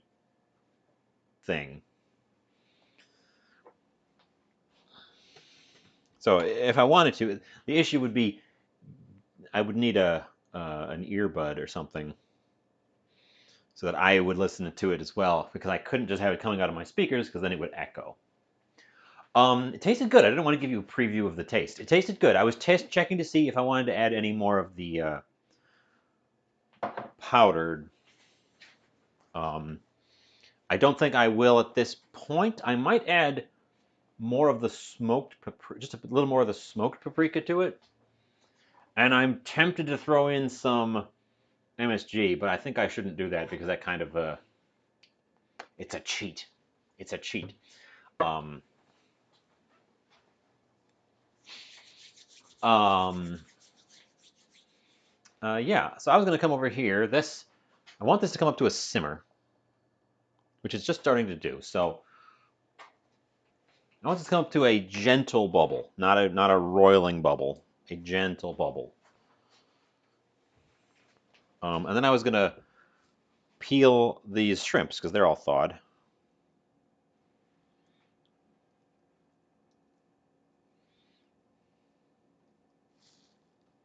Oh, you're right. There probably is some MSG in the bouillon cubes. Um, because it's a cheat. Because it's a quick way to cheat. Um, oop, an ad approacheth.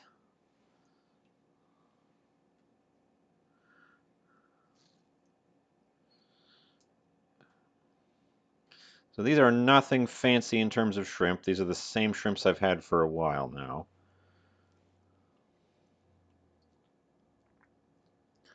Um,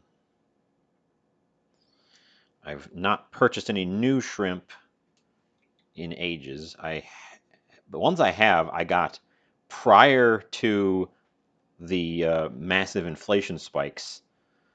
Um, Shrimp were hit especially hard because they were already rising in price prior to the big inflation jumps, um, on account of most of our shrimp being imports from East Asia, where they're being farmed in often questionable conditions. Um, but prior to all that, when I would see shrimp on sale, I would grab a package and chuck it in the freezer. So I had a couple of just ready to go. Um, Now I'm being more discerning about where I get them, where they came from. Um, and there's actually a brand that I can get locally here that is Gulf of Mexico wild caught shrimp. And it's not that much more, it's a little more expensive than the farm stuff, but it's not that much more expensive than the farm stuff because the farm stuff has become so much more expensive lately. It's one of those cases where the crap. Same thing happened with eggs and beef and a bunch of other stuff. The crappy level things got more expensive and caught up to the nicer ones. And the nicer ones went up a little bit, but they didn't go up that much. Ooh, speaking of shrimps,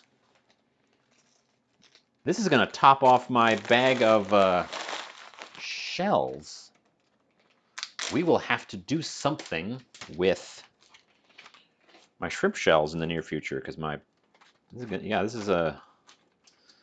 is going to make it hard to put any more in the future. This is how I deal with shrimp shells. Whenever I shell my shrimp, whether it's cooked in the shell or shelled first, I save them, put them in a bag, and freeze them. And when this thing fills up, which it's just done, you can turn it into a delightful shrimp stock. Yes, eggs from local farms they didn't, like when the big farms prices went way up, they passed the local farms. The local farms went up a bit too, but the what used to be the cheapo eggs shot way up. And I just noticed that our eggs prices from the local farms have actually come down. 50 cents, but that's not nothing. It's 50 cents cheaper than it was. So put that in your pipe and smoke it. I don't know why I said that.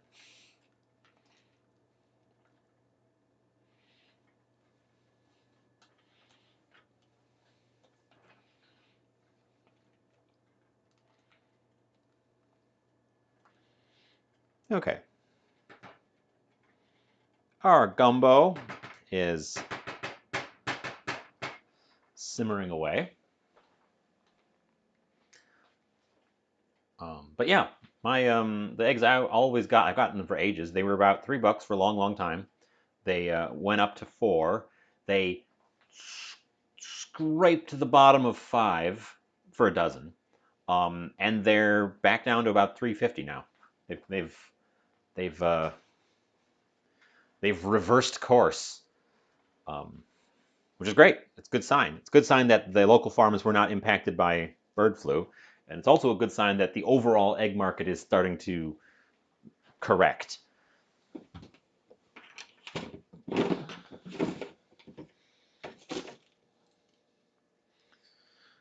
Which is especially nice because with meat being so much more expensive now, eggs are a good, reliable source of protein, and it'd be nice if they were cheap and available. You can use them as a direct stand-in for meats in your diet.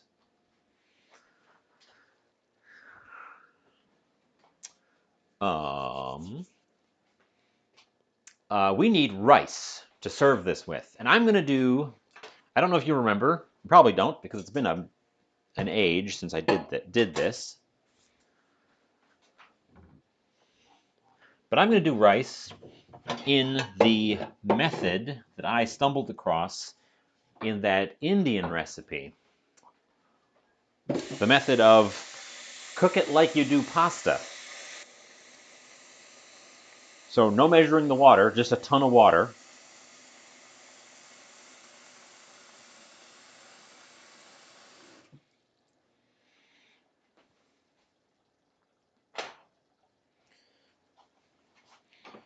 Just a ton of water, bring to a boil. Let's bring the gumbo itself down to a simmer.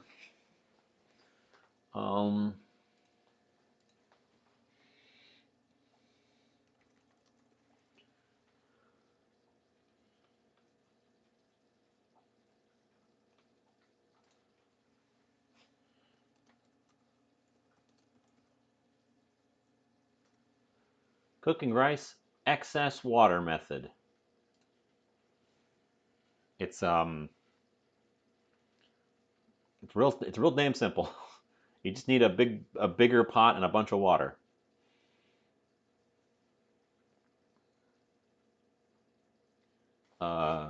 Lightly salted, like you would with pasta.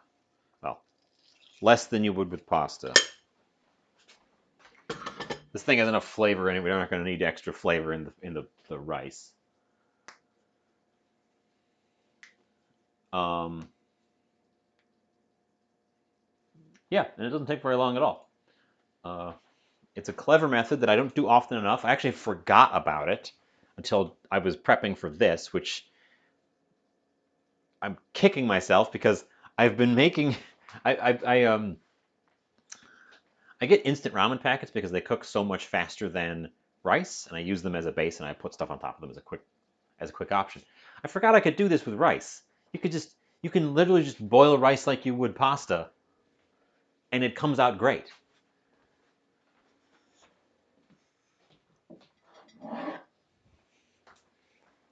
So that I don't have to settle for noodles when rice would be the superior option.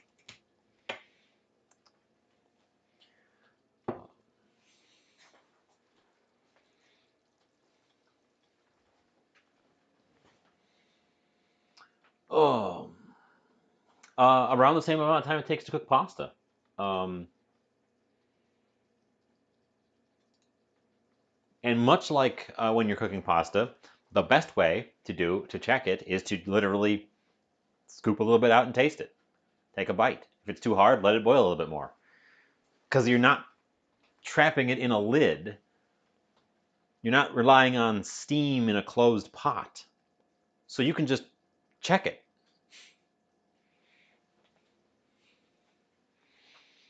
Um, that's what makes the other method. The other method makes good rice, but if you're not super confident how to do it, you can't check on it midway because as soon as you open it up, you let the steam out and it stops. Um, Now you need a colander to drain this. It doesn't soak up all the water. There's deliberately quite a lot of excess water. Um, and you need one with pretty fine holes because it's rice, so it's going to fall through the holes on a normal pasta colander. So it's not necessarily always going to be easier for everyone, but it's certainly an option. And we did it once. I did it once. I made an Indian recipe. I think I made a curry, and it called for rice, but in that recipe itself, it had a description of doing rice this way, and I figured, oh well, let's give it a try, see how it works.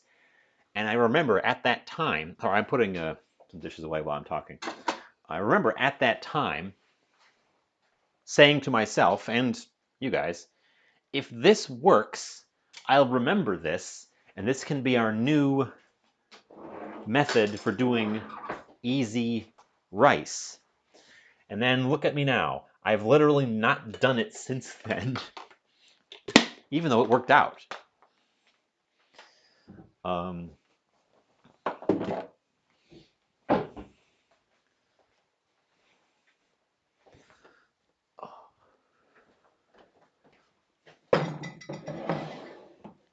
we've got a little bit of time to kill anyways. The gumbo here, which is coming along nicely, needs to thicken up. We need to drive some of that water that we put in there back out of it.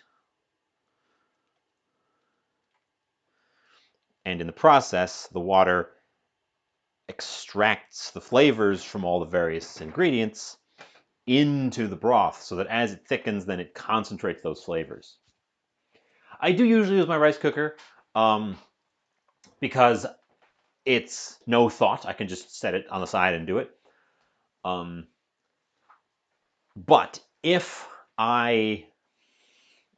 I'm cooking for myself and I'm just hungry and I want to eat something quickly, the rice cooker takes 25 minutes, whereas a packet of ramen noodles takes 5 minutes. Boiling the rice in a big pot takes a little bit longer than that. It takes about 10 minutes ish. But you're right. When I'm planning ahead, I use the rice cooker. But when I want rice last minute, I got to remember this is an option because then I can do rice without having to wait for the cooker. But yes, rice cookers are a miraculous thing. This has another advantage though. You don't need to rinse your rice if you do it this way because it's going in boiling water. It's going to rinse it for you. And the starches stay in the water for the most part. They don't turn it into a glue because there's a lot of extra water to hold on to those starches. So you tend to get nice separate grains even if you can't be bothered to wash your rice. Um, yes, the kitchen smells rich, strongly seasoned. Oh, I wish you could smell it with me. Um, this is bubbling a little bit, maybe a little bit too vigorously. Not too bad. Um, yes, I'm getting. Ooh, we're getting some good deep notes out of that stuff there.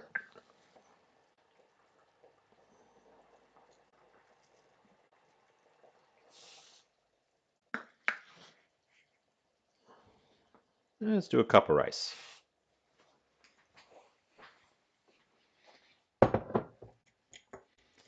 While that's bubbling away, I'm going to stand over here, tidy up the sink a little bit so that I can do a colander in it without making a mess. Um, but yes, and I'll remind you that the color that we've got going on here, don't boil over, don't boil over, don't boil over, don't boil over. I overfilled the pot a little bit. It's trying to boil over. Don't boil over.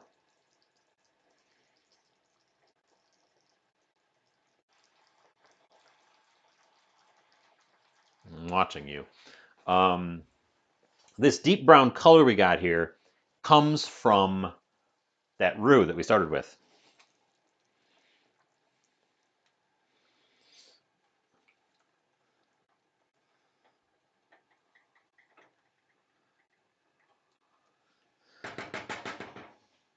Also,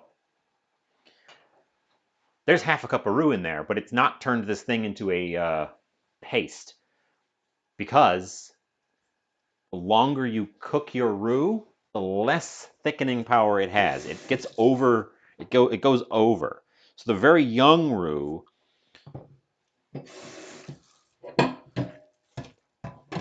has the most immediate gelling to it, but almost no flavor. A really well developed roux doesn't thicken quite as well because it's sort of sticking to itself a little bit more. It probably breaks down the starches in it a little bit too, so they don't quite cling onto each other. I'm sure there's a bunch of science about it. I should probably read up on the science, and then I could tell you. The science of how roux work. They work the same way. Ultimately, they work sorry. They work exactly the same way that a cornstarch slurry works. And that is often the go-to thickening method for Chinese sauces. They'll make a rich, flavorful sauce, but instead of using the Western European method of long, slow cooking to thicken up the sauce, they'll add just a quick starch water mix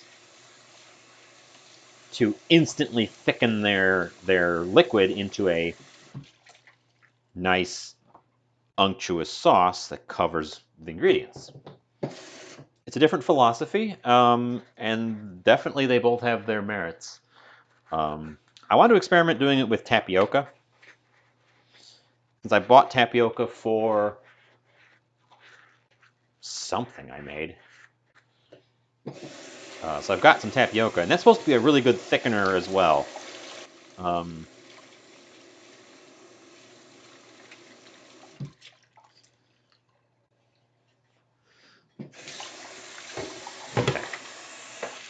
I'm just clearing one side of the sink because I want to put the colander in here and drop stuff in the process, of course. Okay.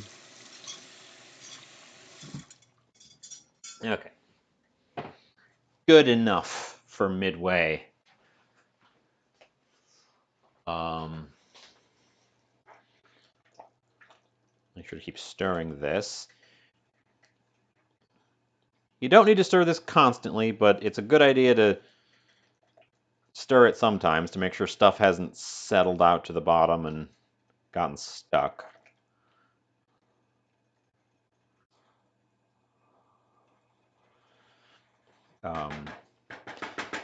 And much like a lot of things in the same vein, stews and curries and stuff like that, this will be tasty today. It's going to be magical tomorrow.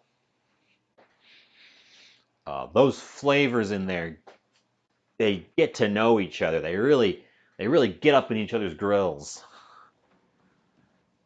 As it rests, as it just sits with nobody touching it.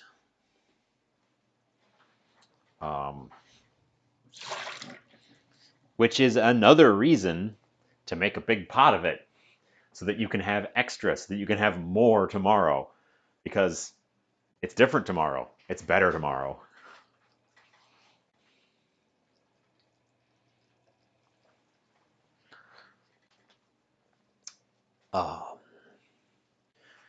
Golly.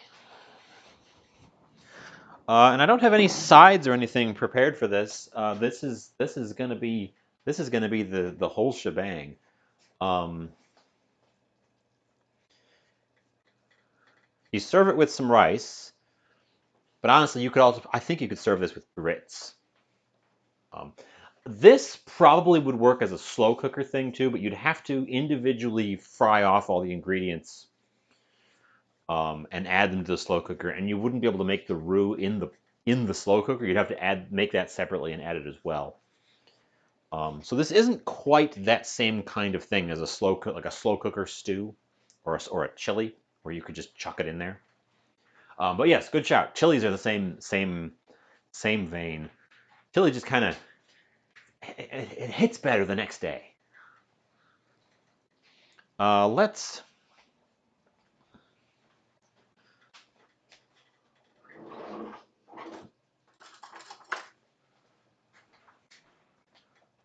make sure my rice isn't sticking to the bottom, first of all.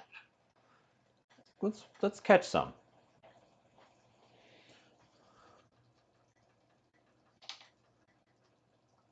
You don't need much. We don't want any water. So you just catch some, and then you give it a taste. And it's still crunchy, but it's coming along. Okay, I'm going to show you a toy that I have not had a chance to test yet because I had to wash it. And it's been drying since I got it. You may remember, not too long ago, well, maybe it was long ago, I had oil that came in a little spray, and it didn't have a propellant in it. It was just, am I a professional cook? I mean, technically, I'm cooking here on Twitch, and I make a little back from it. My rice just boiled over, if that tells you anything. But no, I'm not a professional like kitchen chef. Welcome in, Glaring Husky. No, I'm not a professional cook. I'm a home cook with experience and knowledge and fun. This is my tiny little kitchen. What was I saying? I was talking about spray oil. At the moment, I do this, so that's why I said professional. It's coming along slowly. Got my eyes peeled for good opportunities. This thing. I was saying I got it was oil in a spray can that didn't have any propellant. Uh,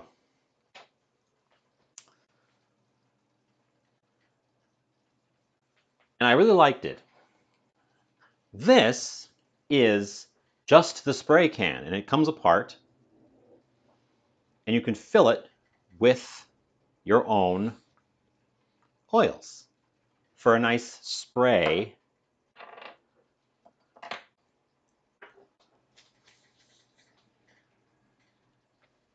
without any propellant because it works like a Nerf or like a squirt gun where you pump it to pressurize it. Um, and I had to wash it because when I took it out of the packaging, it developed. It had quite a stank from the factory, and it smelled like some kind of plastic coating. But I haven't tested it out. I don't really have a reason to test it out right now. And also, I want to make sure that the this component is completely dry before I use it for anything. Because if there's water in there, the water and the oil won't mix, and I am worried it might clog. Um, so I'm not using it today because I want to make sure it's dry, dry, dry, dry, dry, dry, dry.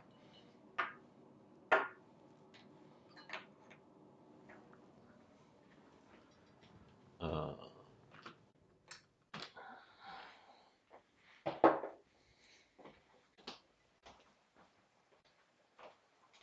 but yeah, I thought it was nifty. Let's come back to here. So while I was chatting, the rice did finally manage to foam itself over the edges.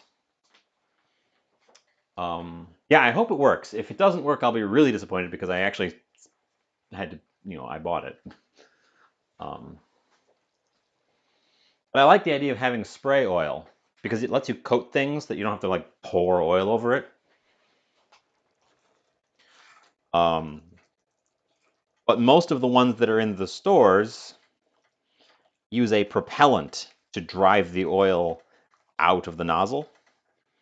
And those propellants are the things that we have been trying to get rid of that, you know, destroyed the ozone layer a while back. They sure cracked down on them, but they didn't completely eliminate them, and they still allow some of them. Just uh,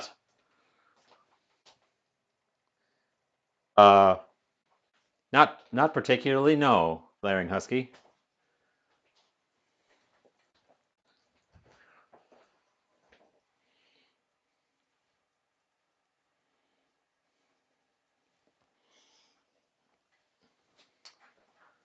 I'm gonna assume that my rice is getting close, so we're gonna add the shrimps so they can start getting boiled up.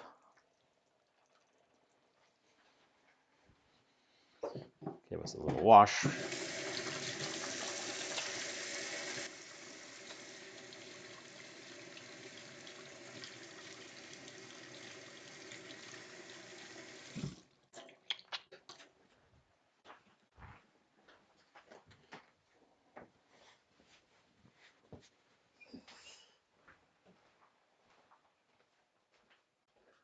Um, I live in north central United States.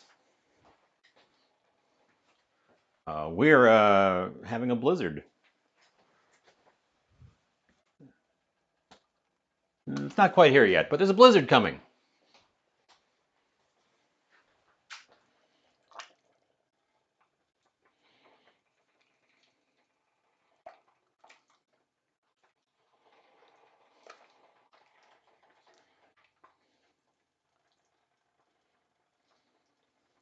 Where are you from?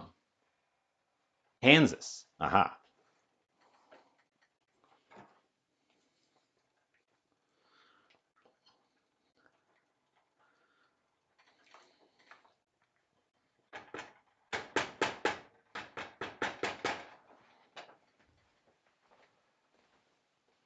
I'm making southern food today. We're making, of course,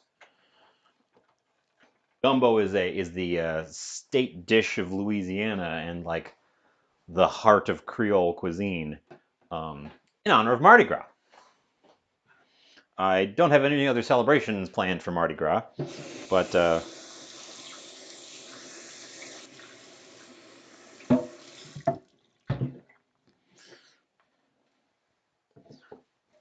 I've never made a full-on gumbo. I don't think Kansas is southern. Kansas is like the middle.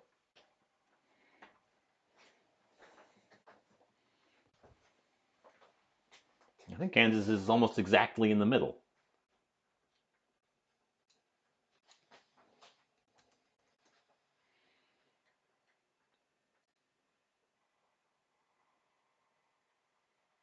Yeah, that's what I thought. It's smack dab in the middle. I would call Kansas plains. Um, no, I'm making southern food because it's Mardi Gras. Mardi Gras is a big New Orleans thing. I need a paper towel. There they are.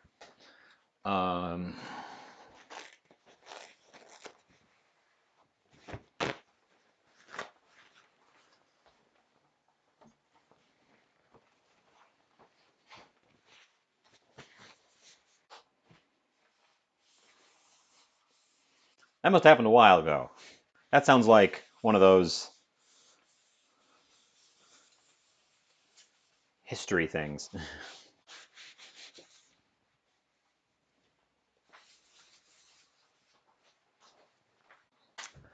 um, but I've never made I've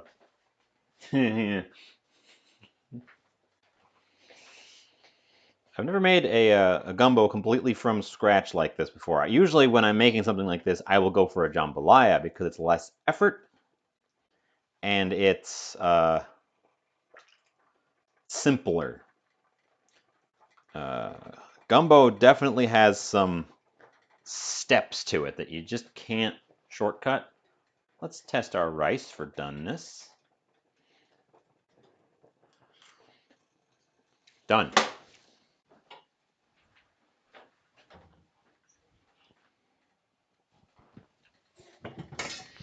Okay. Now I'm using that mesh strainer for this because otherwise we'll lose our rice through the holes of the larger colander.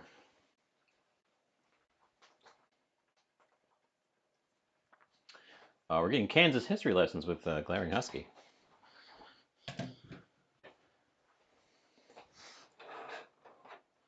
Okay.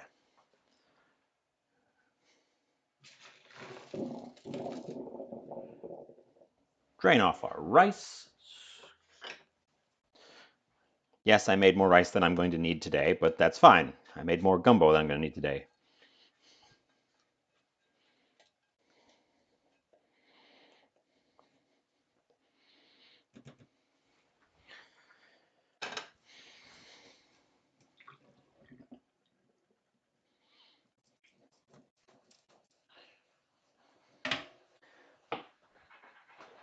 Nice fluffy rice. Hold on, let me pop us over here.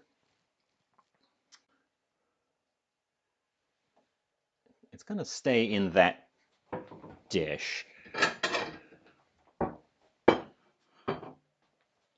I hooked up a system so that I can play games here on the channel. So far, I've only done it once and for just an hour as part of another longer thing. It was actually just last week for Valentine's Day, where I transferred from the game room over to the kitchen. Mostly I do cooking, and then I've sprinkled in some Lego projects, uh, which is it's an up-and-coming category. Kind of caught me off guard. I thought it was going to just be a fun diversion, and now everyone's doing it. Um, but I mean to include more gaming. Here's our rice. Nice individual grains of rice. It's not sticky. It's a little softer.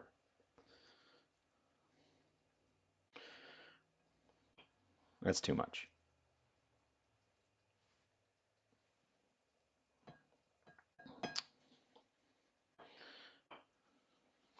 We're gonna clean that. I'm gonna tidy that up. Um,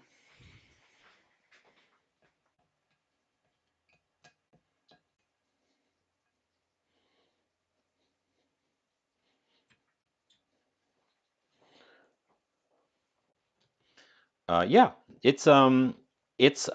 definitely works, and it honestly. Sorry, there's a sound coming from the other room, and I think it might be my phone giving me an alert.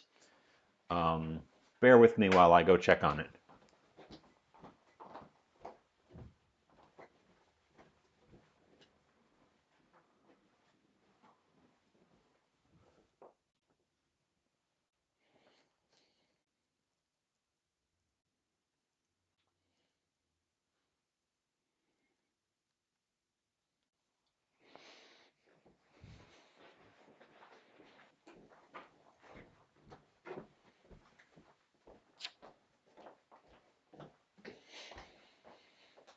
I'm not sure what that was.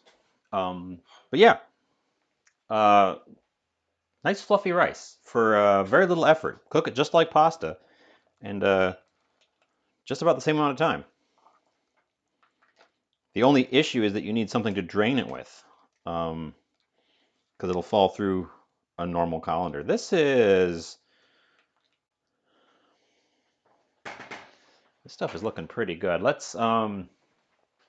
I keep throwing my spoons in the sink, and there's soap in there. Got the rice spoon.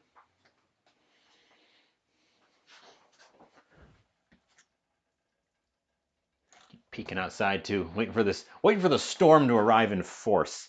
All the warnings are going off, but it's not here yet. Oh, there's an ad playing. Um, our ooh, it's definitely thickened up. Nice and fluffy like the snow outside. Um, the brunt of it has not quite hit me yet. Um, ooh, that's got some bite to it. Glad I didn't add any more cayenne. Um,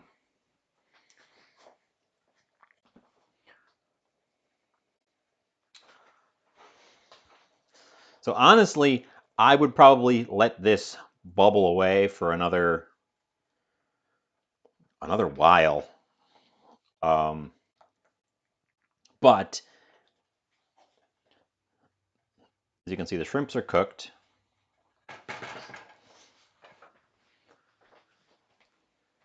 The broth, our roux, has turned this. And you, if I the old back of the spoon trick. This is how you test French sauces. You swipe the back of it in there, and you see if it coats the back of your spoon. And this does. So this is the consistency of like a French sauce. Maybe a little bit of a runny one, but I've made a velouté that was this consistency. So it's thick, and in your mouth, it's got this like smooth, coats everything texture. So I guess that means it's ready to go.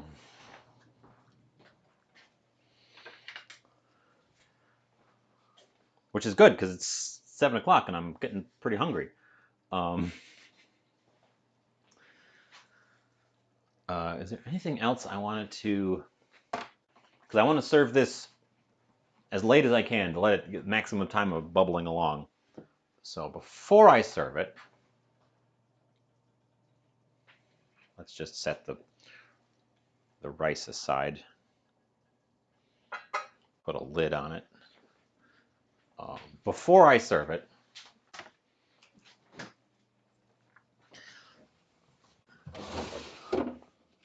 I want to put a scallion on top for service. Is there anything else these things recommend?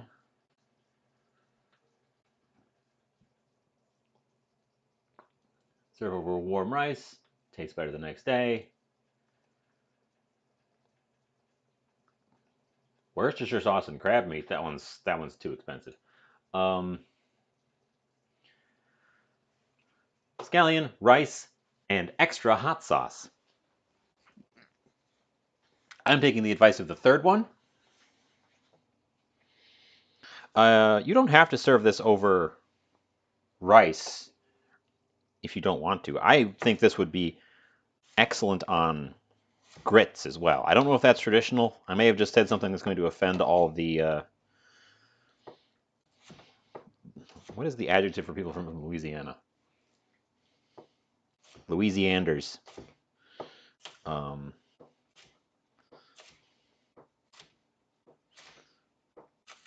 but I think this would. I think this stuff would be good, pretty much with whatever you pair it with. Eat it as a soup with a slice of bread, or eat it as a soup plain.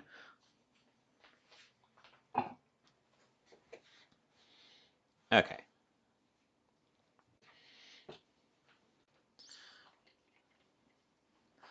Set those aside. Get rid of our thing.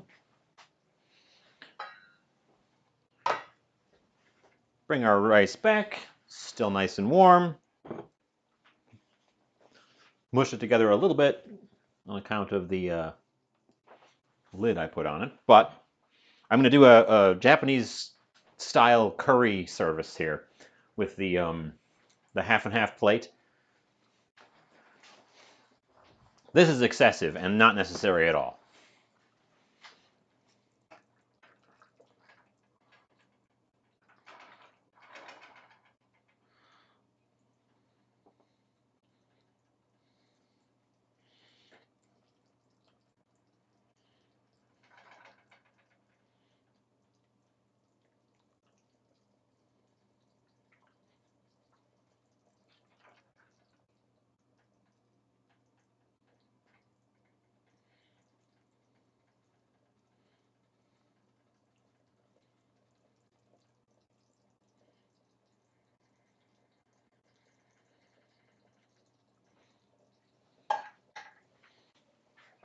I, like a fool, dribbled directly across my rice.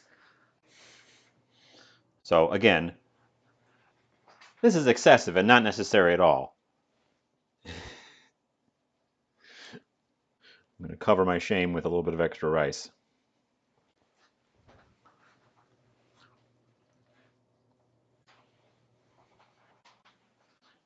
Interestingly, the rice grains are sticking to me a lot, but they don't stick to each other.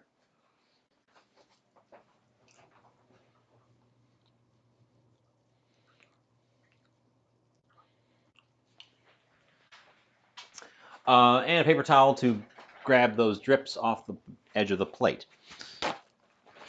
And that is,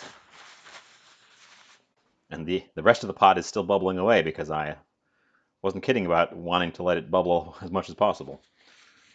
And that is my attempt at a proper Creole gumbo,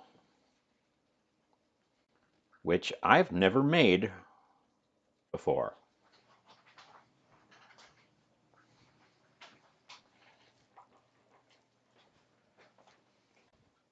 Oh, and some fresh scallions to top it. Ta da.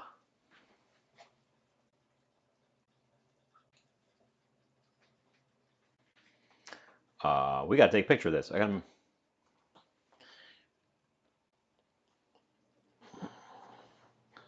careful to not spill it around.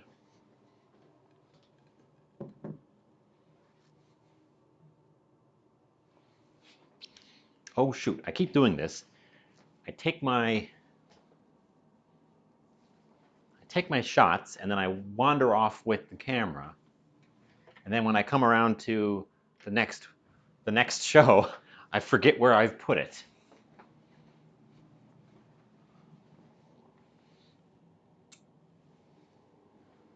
There it is.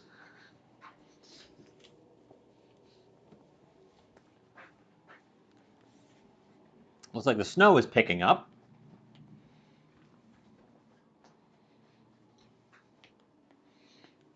It was by the front window, so I peeked out, and it looks like the snow is picking up.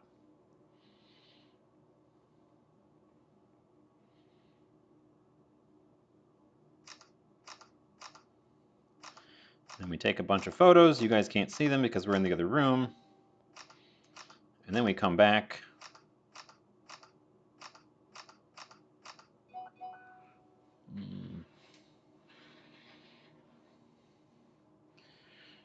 Try that angle. I learned early on, take a million photos. Take just photos until you think you've taken too many photos, and then take a couple more just to be good.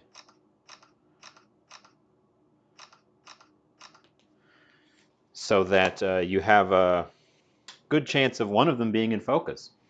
We're back. There it is. There's the thing. And of course, we have to give it a taste. First of all, it's already kind of thickened up even more just from being off the stovetop.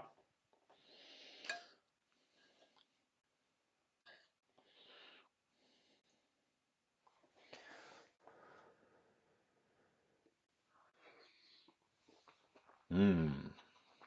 Mmm.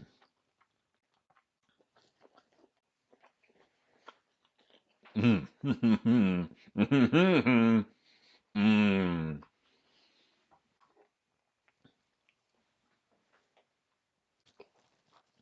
Damn, that's good. Damn, that's good. Damn. So it's heavily spiced. It's got both uses of the word. It's got a lot of spices in it, but it also is spicy. I didn't go nuts with the spicy with the cayenne pepper, which I'm glad of because it's coming through pretty strong. Um, so it's not going to blow my head off. This is about a good level for me. The weak, pasty northerner that I am. Um, but it's got such depth to it. It's got this lovely sort of underlying, I want to say, a dark flavor. I can't. It doesn't taste toasty, but it tastes like, I don't know, dark, sort of deep, vague bitterness to it. Um, uh, the the broth is like it coats your mouth. Mm. And it's slightly different every bite because the stew is very chunky.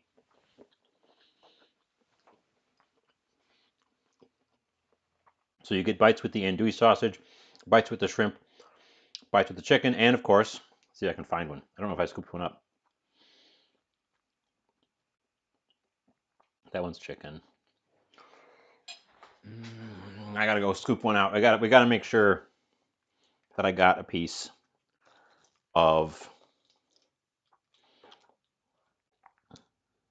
the alligator.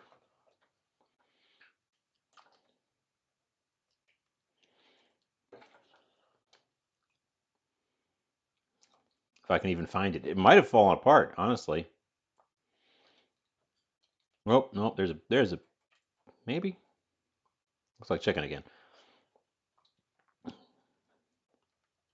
There's a piece. It did kind of fall apart. Huh.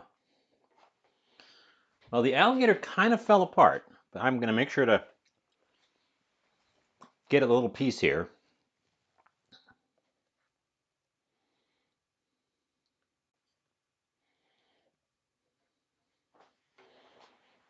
So I'm pretty sure that is a piece of alligator. It shrank up and it fell apart a little bit.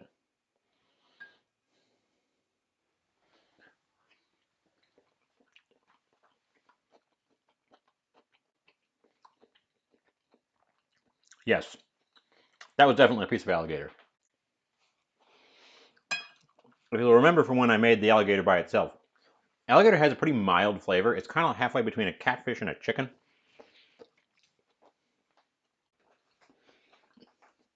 So it's not a really pronounced flavor, but it's got a distinctly different texture from the bits of chicken and the bits of sausage and the bits of shrimp. Hmm. Actually, that one was alligator too. So I guess the pieces of alligator are just look so similar to the chicken that you can't see them apart, which makes for some exciting bites where you're not sure what you're going to get. Mm. Mm.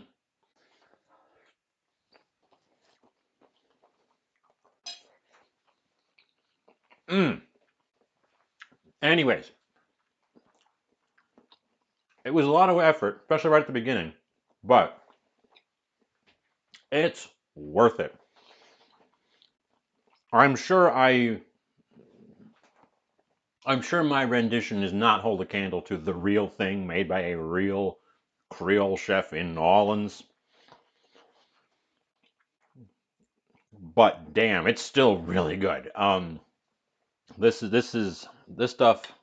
I've had gumbo before, so this isn't like a revelation. Oh, I've never had gumbo before. I've never made gumbo before, but gumbo deserves the reputation it has. It's really very good. I could stand here and wax poetic about it. Um, mm, well, I am going to want to eat this while it is still hot, but it's retaining its heat quite well, so that's not a huge rush.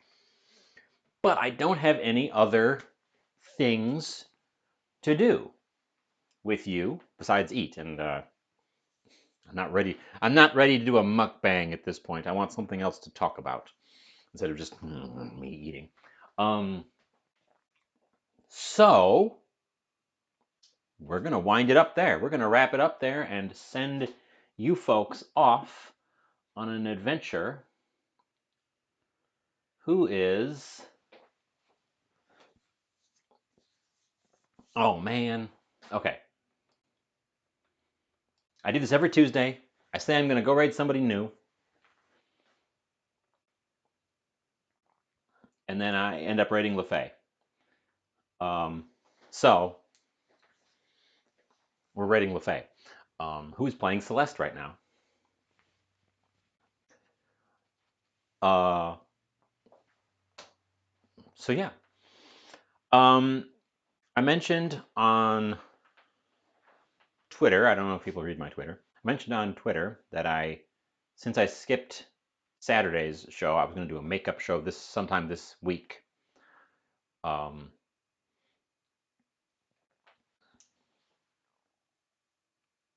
I'm not sure what that's going to be. We're going to be snowed in. Maybe it's a good time to work out those sound problems with my Switch and do a gaming episode. Um, I should just sit down and futz with that until we get a good sound.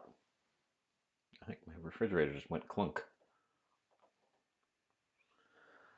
Um, so yeah, stay tuned for that. I also keep saying I should need to do more and more and more and more and more and more and more and more. Um, Tomorrow I'm going to be moving snow. Uh, But thanks for being here. Thanks for hanging out. Welcome to all the new faces who were in chat. Uh, Bye.